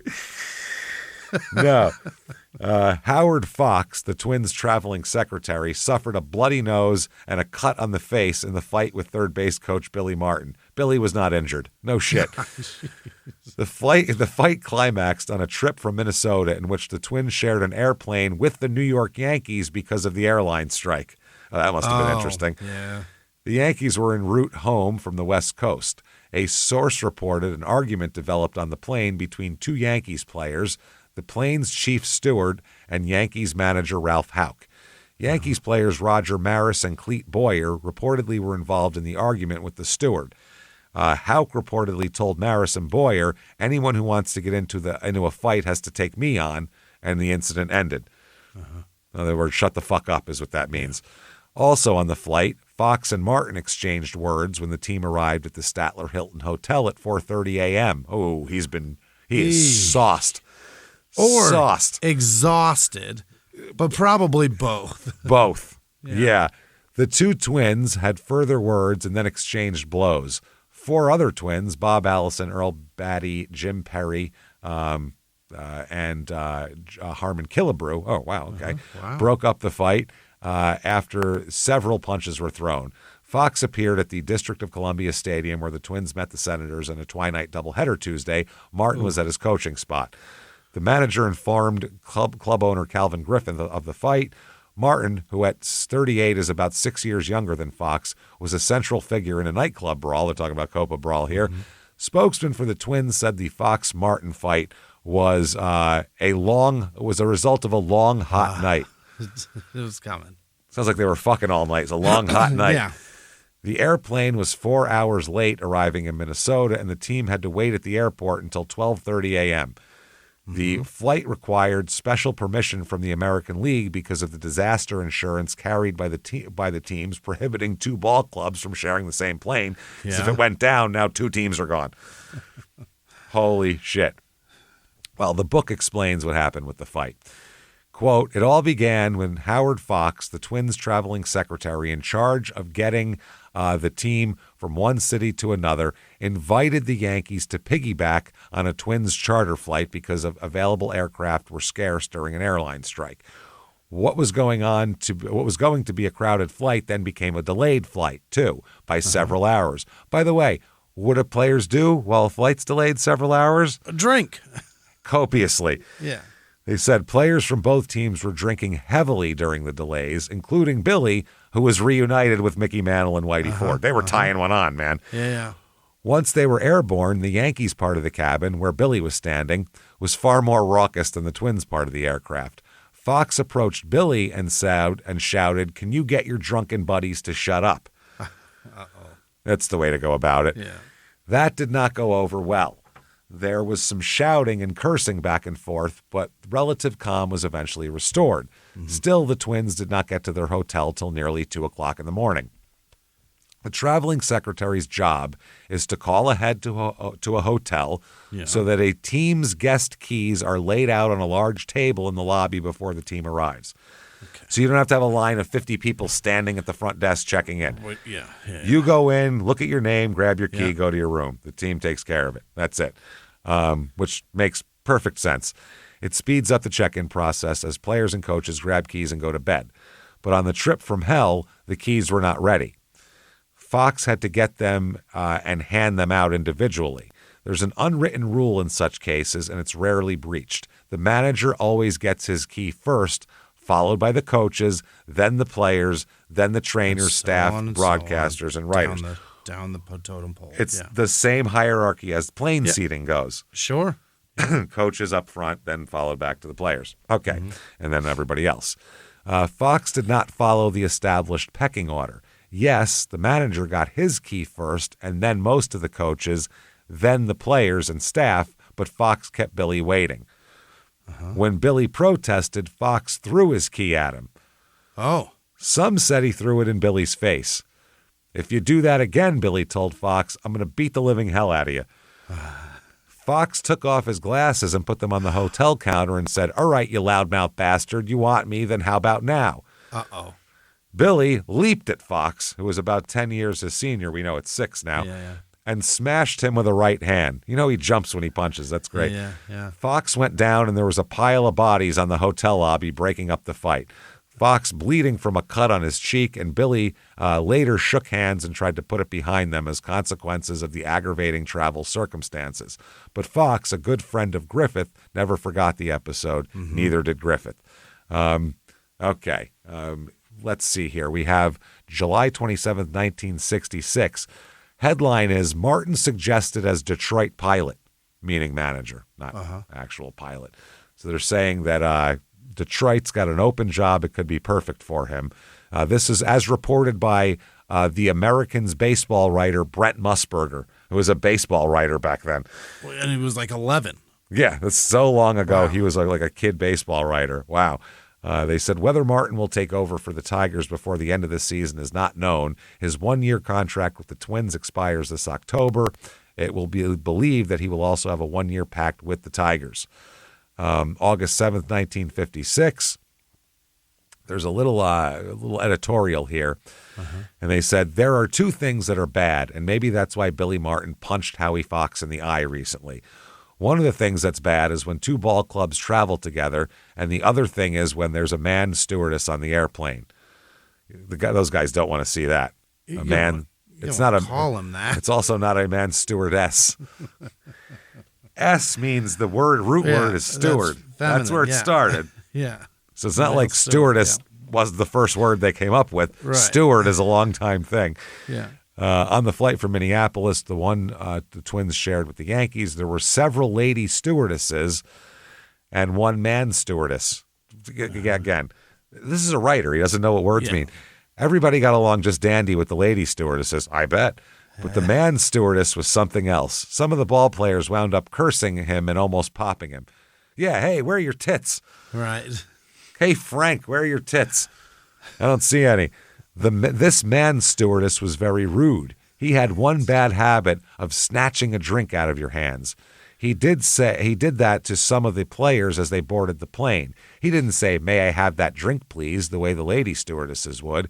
He said, "Give me dat," in like German, like he's a Nazi, and he snatched it. This made the players very mad. The fact that he spat commands like the movie version of a Nazi officer didn't help either. Right. Yeah. Said it was long and tedious at the airport. How many times can you get your shoes shined? How often can you thumb through a Playboy magazine, which was brand new at the time? Man, the plane, something called Overseas National Airways, who the fuck knows, was supposed to pick up everybody at 9 p.m. It finally got off the ground after midnight because it was coming from Oslo, Helsinki, or someplace. It was a big job, about 140 seats. There was so much room, the Twins invited the Yankees to take it, and their wives too. Fuck it, everybody. Jesus Christ. I guess they said, hey, let's quiet. Ralph Houck said, let's quiet down a little. That's how this happened. Yeah. As Houck reviews the incident, no Yankees to blame. He said there was no rowdyism on the plane as far as I'm concerned. It was just on the bus, they said later on, that's when Billy and Fox kind of got into it a little bit. They kept going back and forth on the bus there. So we're getting little pieces of this. When he threw it at him, Billy said, "You did that on purpose." And Fox said, "One day I'm going to take you outside and beat the living hell out of you," is what Billy said. And Howie said, "How about right now, you little loudmouth son of a bitch?" And that's it. So they said Calvin Griffith, who owns the Twins, is a decent man. He realizes some funny things can happen. I hope nobody gets canned, not even the male stewardess who started the whole damn thing. I just hope Overseas National Airways finds something else for him to do and leaves the stewardessing to the ladies. Wow. Here we go. November 30th, 1966. Billy Martin loses suit to Brewer. Oh, no. A circuit court jury awarded $100,000 in damages to pitcher Jim Brewer in a suit filed against Billy Martin. Really? Wow. Yeah, that is crazy. Billy said that he was completely unaware there was a lawsuit even in progress. He said, "I wasn't notified in any way the suit was coming to trial." During the 2-day trial, television films showing the first fight were shown. Brewer's attorney, Peter Fitzpatrick, said that for a long time after the incident, doctors thought he would lose the sight in his right eye. Okay. December 1st, 66, Billy says he'll demand his day in court. Really? So it's some kind of appeal thing saying he didn't know about it. And it goes back and forth. He said, "They can't get $100,000 from me. I don't have it." No. That's it. February 28th, 1967, praise from his old manager here, or his current manager, Sam Melly there, of the Twins, saying, "It's 10-10 now. How long do you want them to play Pepper?" asked Martin, talking about a scene from the field. Yeah. "Let him loosen up good this morning," said Melly. "Let him go to 10:30. "Okay," Martin said, and trotted back to the field. Martin, brash, bold Billy, what's he doing here? The Twins had that ugly mess last fall, that coaching upheaval, or was it a purge? And Johnny Sane and Hal Narragon found themselves looking for jobs. And he said, but Billy, the boat rocker, the agitator, the professional politician, the man who was supposed to run Melly out of a job is still here, a vital figure in camp. Yeah, and the manager said, listen, this guy's had a lot of bad publicity. You know the stories. I know the stories. He said, but let me tell you something. I've never had a minute of trouble with Billy. He's been nothing but loyal, except when he punched our traveling secretary, but that's a separate thing. Great guy. Great guy.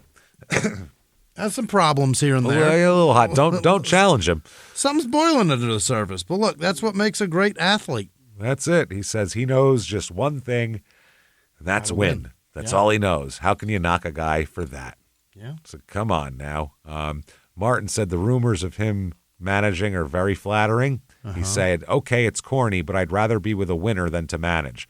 I'd be glad to stay here forever with Sam and maybe be a Crissetti type of guy. That's Casey Stengel's guy who went with him everywhere. You could be him. Well, he ends up having his own guys like that. He's got Art Fowler, the pitching coach, that he takes everywhere with him. He said, those rumors about me managing are nice to hear.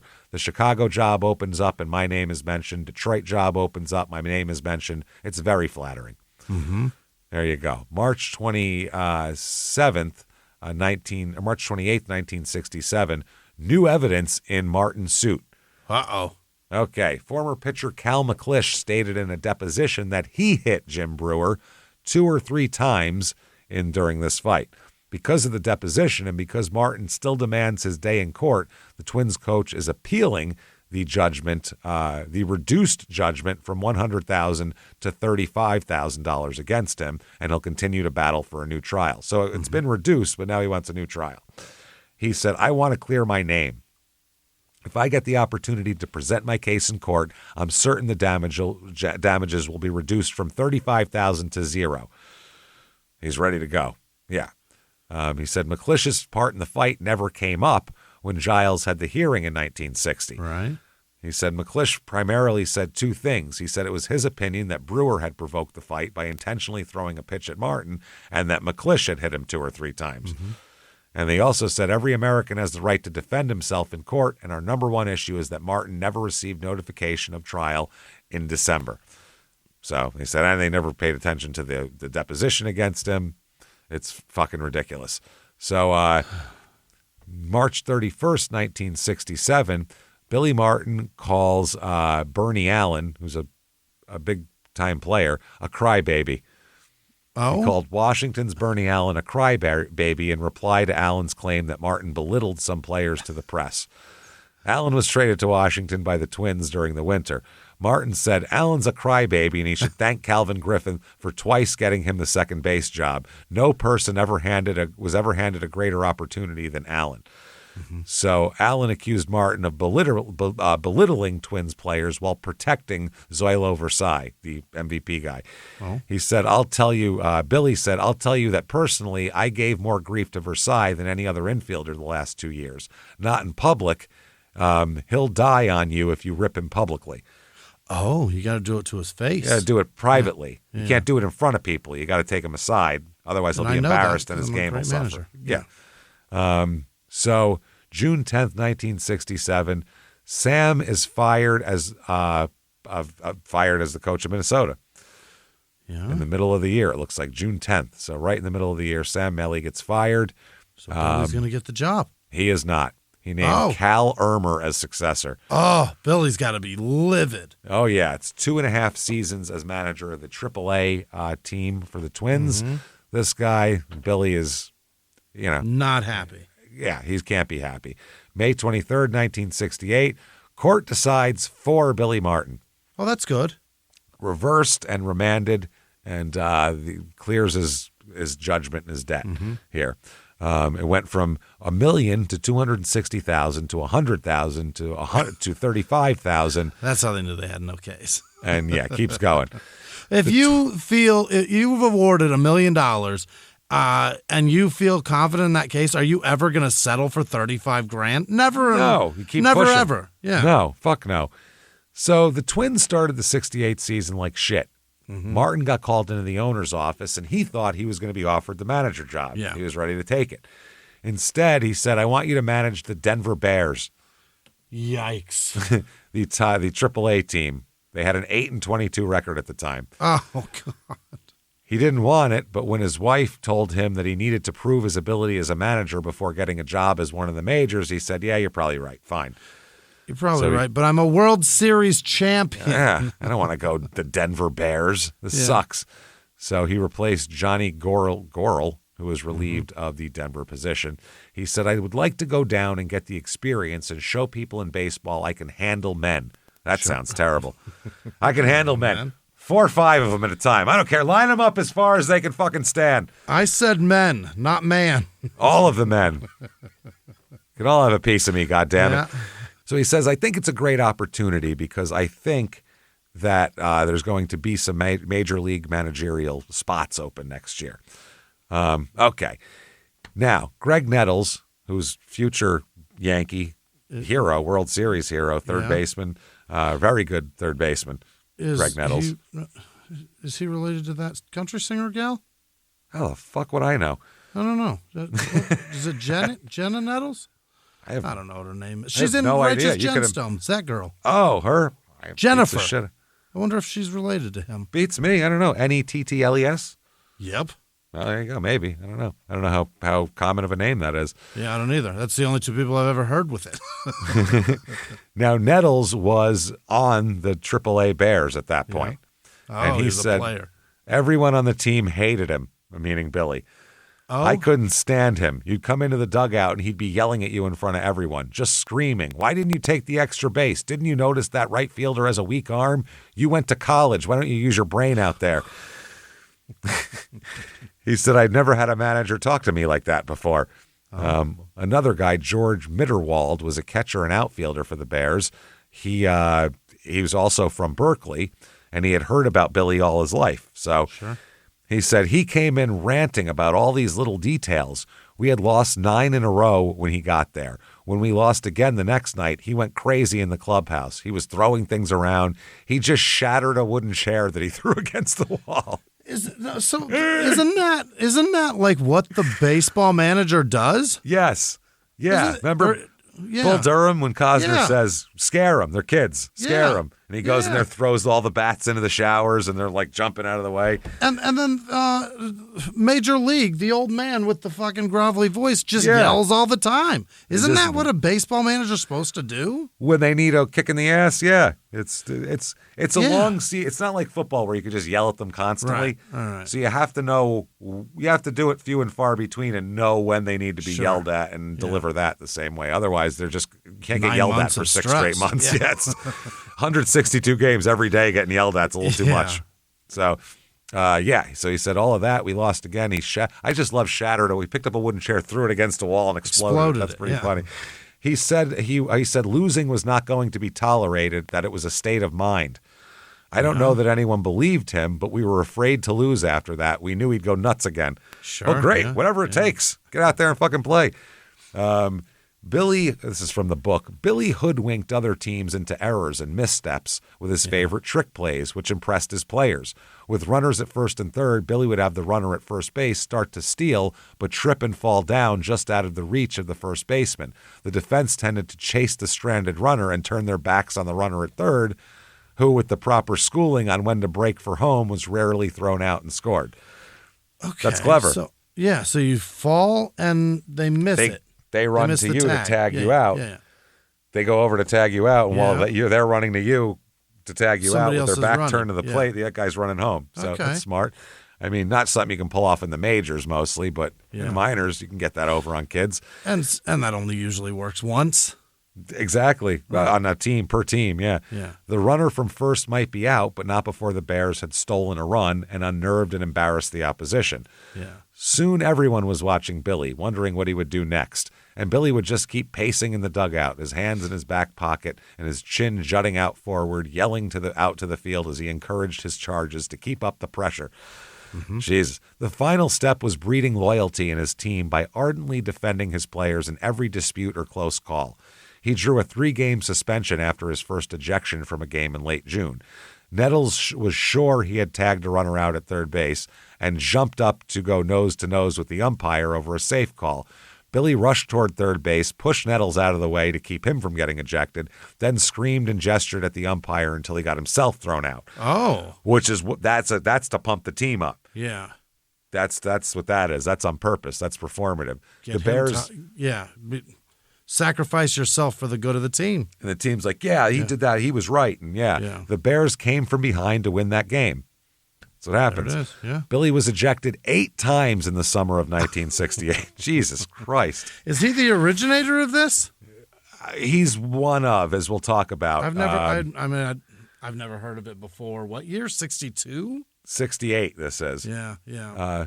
Then he unveiled for the first time that odd bit of performance art that would become his calling card. Yeah. Kicking dirt on the umpires, which is my favorite fucking thing on earth. To watch Billy Martin yell, and then stand back and just start kicking dirt at the guy is fucking hilarious. It's not hurting anybody. It's just it's very funny. Yeah. Dirt in your shoes, asshole. Yeah. Oh, my God, that's amazing. Nettles said that kind of thing woke up the team. Mm-hmm. He said you could see how much he cared. And as players, we thought we got to care that much, too. Billy changed the team's attitude and united us, too. That was his thing, huh? That's his thing. That. Absolutely. No one ever thought to do that. I'll bet it's his thing to get tossed, too, over and over and over again. Yeah, I mean, guys used to do it back in the day. There's a couple managers, guys, but it's not. It wasn't the same though because there was no television. So okay, yeah, so you know what I mean. Yeah, you get thrown out once in a while, but when there's television, then you're really performing it. You know what I mean? Not only do you get thrown out, you keep going. Yeah. At that point, on your way out, you throw the Gatorade at him, throw the thing of balls, throw the bubble gum. You pretend to fucking elbow crawl up to the pitcher's mound and throw pretend rosin bag grenades at the umpire from behind it. Who did that? A minor league manager. It was the greatest meltdown in the history of the world. He freaked out, lost his shit, threw everything on the field, whatever. Then, elbow crawled behind the pitcher's mound, picked up the rosin bag and threw it like a grenade. Lost his fucking mind. So the Bears won 26 of their final 35 games in 1968 to finish in 4th place. After Billy's arrival, the Bears were 66-50, a .569 winning percentage that equates to 92 wins if you're talking about a 162-game season. As soon as the season ended, 2 American League expansion franchises wanted to talk to Billy about their managerial jobs, but Billy said, loyal to the Twins, waiting on this job. All right. And you don't want to manage an expansion team because that just means you're going to be fired in 2 years. There's no way you're going to win. Yeah. You know what I mean? The fucking They're going to Royals. stink for at least a dozen years. The Royals are going to suck for a while. It's just the way it is. So September 30th, 1968, Twins to fire Calvin Ermer. Mm-hmm. Billy Martin appears likely choice is what they said. So they're going to fire this guy. They think Billy's the answer. Yeah. He said Martin will either be the best manager since Casey Stengel or the worst, one Twins official emphasized. We've got to find out which. Yeah. And Billy said, if I get the job, I'll do everything I can to instill pride. That's the biggest job, to get players to want to play and want to play to win. I've seen teams looking for ways to lose. With pride, you can change all that. Sure.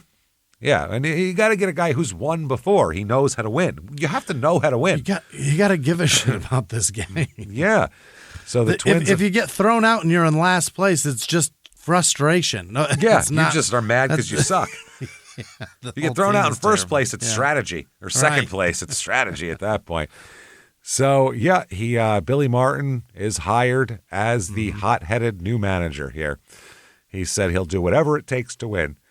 All right. Doesn't care. Griffith said the Twins are mighty happy to have Billy to make the players hustle. Mm-hmm. He said, I don't think it takes any ability to hustle, and I do demand hustle, is what Billy said. Most teams go to spring training with the hopes of winning a pennant. Here, that's the way we'll go to spring training. Mm-hmm. And he said that he's going to have a similar amount. It's a 1-year contract, about $32,000. Yeah. And he said, I've never had a 2-year contract in this organization. He'd like a 2-year, but they're going to give him a 1 year. So anyway, Billy Martin demands hustle is this headline. Mm-hmm. Demands it. He said, I hope to have no trouble with fines. I'll treat our players as grown men as long as they act that way. If they act like little boys, they'll get their hands slapped. When I was playing, the biggest excitement was winning. Now it's injecting that same confidence and pride and hustle into the players. A manager is no more than he can get out of his team. Yes, that's the truth. So he said it might take some time, but he's going to turn this team into his own reflection, essentially. Yeah. That's what he's got to do. He said Casey Stengel, said you've got to mix your game up. You can't play the same way every day and win. When you're facing a super pitcher, Tion, McLean, Denny McLean, are an alumni who at the time was a 30-game winner, you go for one run because it may be the only one you get. So he said, that's the kind of stuff I have to do. The owner also said, Griffith said, Billy can be obnoxious. He was thrown out of 8 games at Denver, and you don't do your team any good if you're not managing. You do, though. Yeah, you do, though. That's the problem. Billy Martin says, yeah, that's the truth, but, doesn't matter. Billy says Billy Martin doesn't duck the charge. He admits it. One guy has him pegged better than anyone else in the world. That guy is Mickey Mantle. In a casual conversation long ago, Mickey Mantle said he hoped that Billy Martin, his old buddy and new Minnesota manager, wouldn't make the mistake of being as rough on his players as he always was on himself. Martin said, Mickey's right. He's exactly right. I was always striving to make myself better, a perfectionist, I guess you'd have to call me. I knew I lacked some things in ability, so I tried to make up for them with other things, like quickness and smartness and capitalizing on the other fella's mistakes. Right. A lot of times I'd get mad at Billy Martin, meaning himself, or I'd get so down and despondent you wouldn't believe it. I was my own worst critic. Mickey knows it. I think he knows me better than anybody. We've lived together 6 years with the Yankees. You get to know someone well when you live with them. Yeah. Mantle knew Martin so well he even used to order his food for him. Oh, wow. He'll have the fucking whatever. Yeah. Martin said, that's absolutely right. He'd always wake up before me, so he'd order my breakfast. He likes his eggs scrambled soft, but he knows I like 2 poached eggs on toast, and that's the way he'd always order for me. He was a hell of a valet. Imagine the great Mickey Mantle ordering breakfast for a .257 hitter, but people never believe me when I tell them that. I really miss him. We had a barrel of fun, Mickey and me. We were the Katzenjammer kids. We were just youth growing up. I remember whenever we'd go to the movies together, Mickey would leave 1 seat vacant between us. He said I was sloppy with my candy and popcorn, and he didn't want me getting any on him. That's fucking funny. So, yeah, he's ready to go and ready to manage.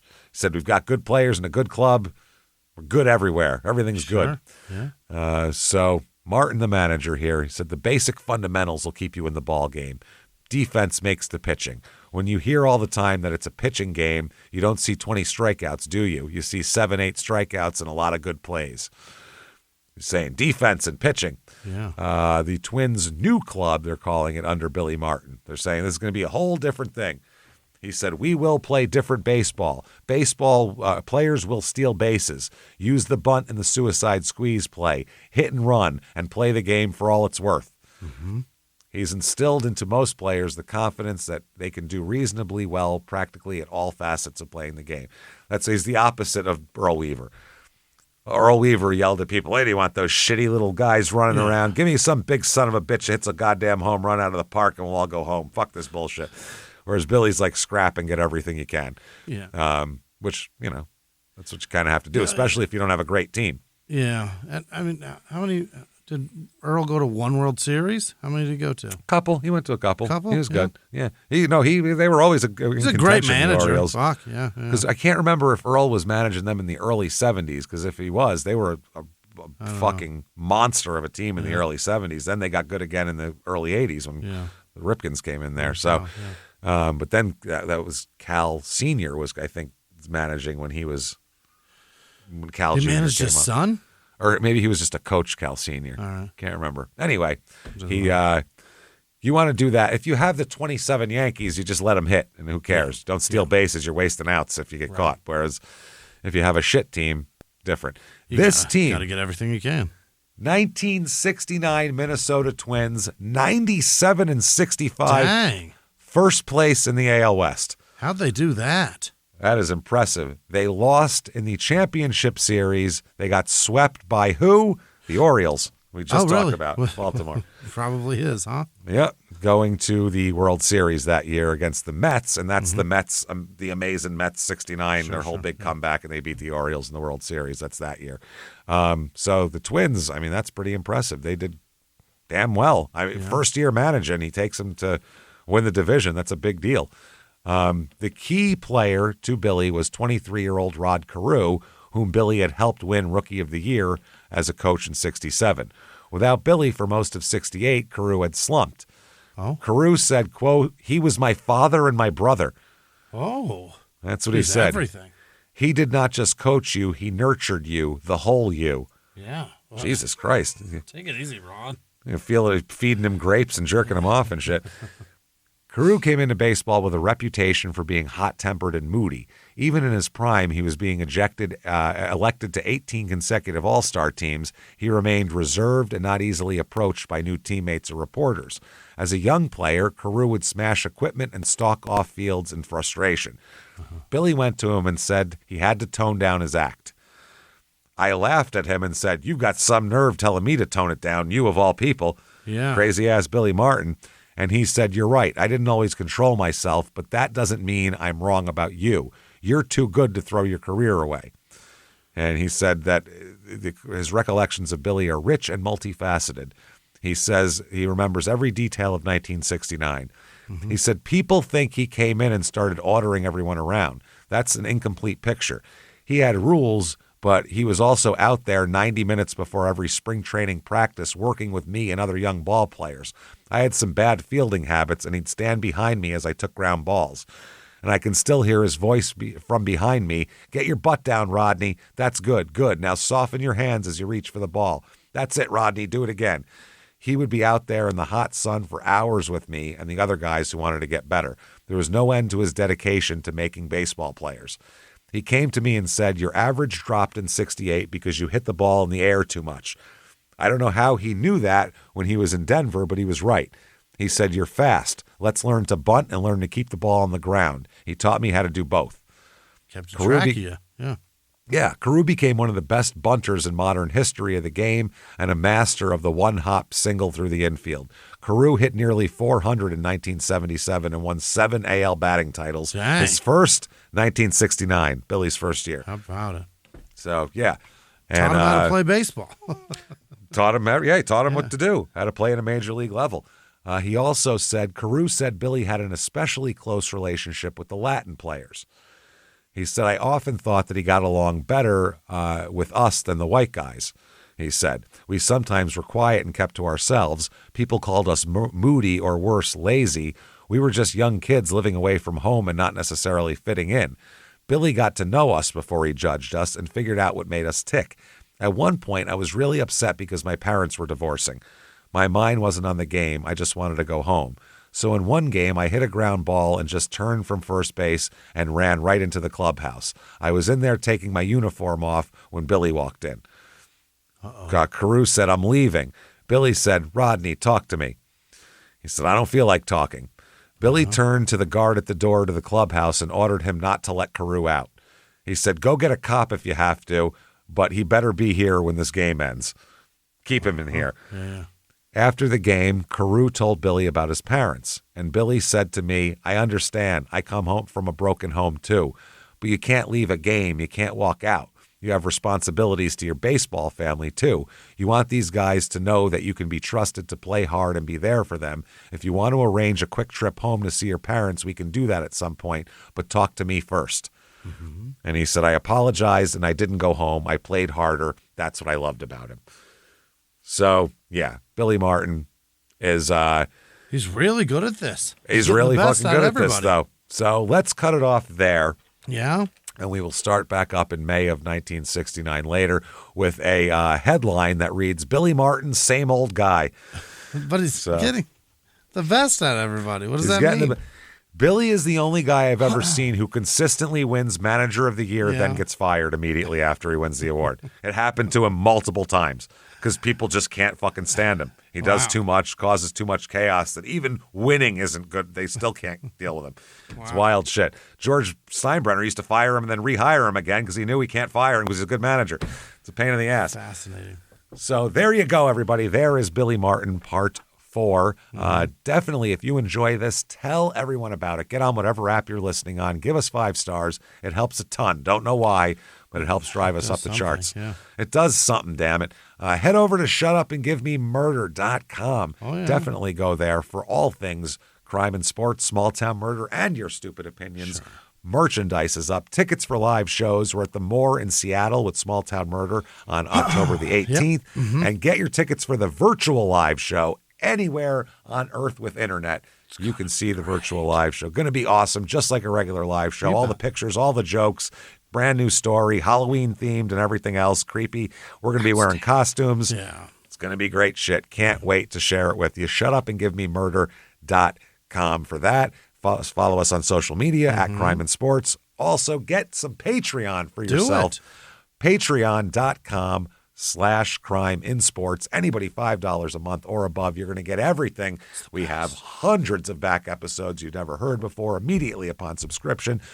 New ones every other week. One Crime and Sports, one Small Town Murder, and you get it. How much do they get you? Every last drop, yeah. Every goddamn last bit of it. So you do that, and in addition to that, you also get Crime and Sports, Small Town Murder, and Your Stupid Opinions, all ad-free as well. Free! Through your Patreon feed. You hook your RSS feed up to it. It's easy as shit. Then you also get a shout-out at the end of the show, which is right now, Jimmie. Oh, boy. Hit me with the names of the people who would never, ever sue us for breaking their orbital bone when we didn't even do it. Hit me with them right fucking now. This week's executive producer, Jamie Kadrovich, Gary Howard in Hutchinson, Kansas, I think. Tara Thurlby Muscovich, Johnny Nami. Thank you all so much. You're fantastic people. You are the shit. Thank you. Other producers this week, Peyton Meadows, Abigail Gathard, Stephanie Addis, Ryan Bender. Happy Hour checking in Conroe, Texas. I think he's home right now. Janice Hill, Michelle Mishka, Arioli, Wolfenden, Dana McEnroe, Caitlin would know last name, Marley would know last name, Jen McMurphy, Matt McDonald, spelled like Norm, Elizabeth Eden, Megan O'Brien, Evan Pasco, Coyote Bongwater. I don't know what that means. That's gross. I don't either, but okay. Smuggling it. Patrick would know last name, Todd Barton, Chelsea Later, Golden Girl, Jordan would know last name, Eden Cyrus, Lily Massey, hello, Lily, Nicholas Vargas, Janice would know last name, Lori Boren, Aislinn would know last name, Jennifer Hart, Brittany Quiggle, Steve Curtin, Annie Olson, Christiana would know last name, Jennifer Johnson, D.A., the letters DNA, Colleen Watson, Brenna Casanova, Michael Carpenter, Aaron Tanner, Darlene Rolfe, Haley, Landfear, Amanda Nishi, Jeff Seahorn, Danny Foster, Candace Galkin, Linda Fowler, Philip Hartman, probably not. More than likely not. I would assume not. 100%. We know it's not. Unless it's Junior. Jalen Heckle, Natalie Deschner, Eric would know last name, Leslie Ann McCaskill, Paige Leby, Tyler Dennis, Kathy would know last name, Whitney with the letter spelled like a knee. I don't think that's real. I think Whitney. I don't think that's real, but it's that's how they spelled it. Trey, it's a highlights puzzle with no last name. Yeah, Michael Whit. Yeah, Whit. Point to the head. Me. Yeah, Michael Lawson. Unicorn Princess, Jessica Cavalier, Diana would know last name, Maddie Hamilton, Ari would know last name, Lindsay Blixt, Shannon Jimenez, Jamie or Jaime, Kate, Crystal Rivas, Delaney Gardner, Virginia Higdon Bacon, Rebecca Mulford, The Sick Nasty 54. I don't know what that is. Is that a move? I don't know. Yeah, I think that's the 50. Kids are doing. If there's a deck of 52 cards, that's the 54th move. It's real deep cut. Yes. You got to use both jokers for that one. It's wild. Anna Lewis, Steffi C., Brianna Pinkston, Katie Solomon, Destiny Sassman, One True Legend, Shane Dahl, Caden. Is that Caitlin? I may have missed a letter there. There's no way that's Caden. Kateyn? That's not Caden. Oh, I've never seen it like that. Graham. It's probably Caitlin Graham. There's no way it's Caden. All right. Tammy. Thank you, Caden. Kinnison. Yeah, it's a different spelling than Sam, though. Julie Ann Wood, Ed Janaski, Lindsay Pruden, Sean Fried, Healy Kropf, Jesse Adams, Shannon Wiggins, Samantha G, Nicole Rosenau, Alicia Anderlee, Sierra Arose, Jarrell, Ian Barrier, Kiefer Pace, Mama Cat, Agnieszki, No. Agnes Gika, Lynn. Like, hey, you I lied. don't Yeah. know. Not going to do it. You. John Rita, Deanna, Dina, Shay, Jason Peters, Crystal M, nope, N, the letter N, Madison with no last name, Tiffany Harrison, Tina Rubinacci, Sarah Klinger, Carson Hoffart. The word fart is in your name, Yeah, Carson. that's great. That is fucked That's terrific. up. Jesse Parrott, Peruse. That never got brought up in school, I'm sure. I'm sure you were never made fun of for that. Never. A hoe fart. That's what they called you. Hose fart. Eric Gerard, Sadie Jones, Peruse, Pyruse, with no last name. Sadie Jones, Dara Thornhill, Susie with no last name, Vergie, Leon, Michael McStott, Jeff Page, Michelle with no last name, Promise with no last name, Landon Huffman, Kate Matthews, Brandon Horton, Raven Landau Ayala, Tim Ellis, Sean Dwyer, Dagwood with no last name, Shannon Prenger, Taylor Dawson, John Chalk, Crazy for Murder, that's fun, Beverly Smith, Josh Gendron, Lozio with no last name, Tyrell Peterson, Laura, nope, that's Tara Johnson, Julie Brown, Susie, like downtown, Susie Espinoza, Kristen Lane, Jesse Senzaba, Daniel Sigmund, Mike with no last name, Sarah Roberts, Haley Hale, it's probably Haley O'Neill, Lynn Gherking,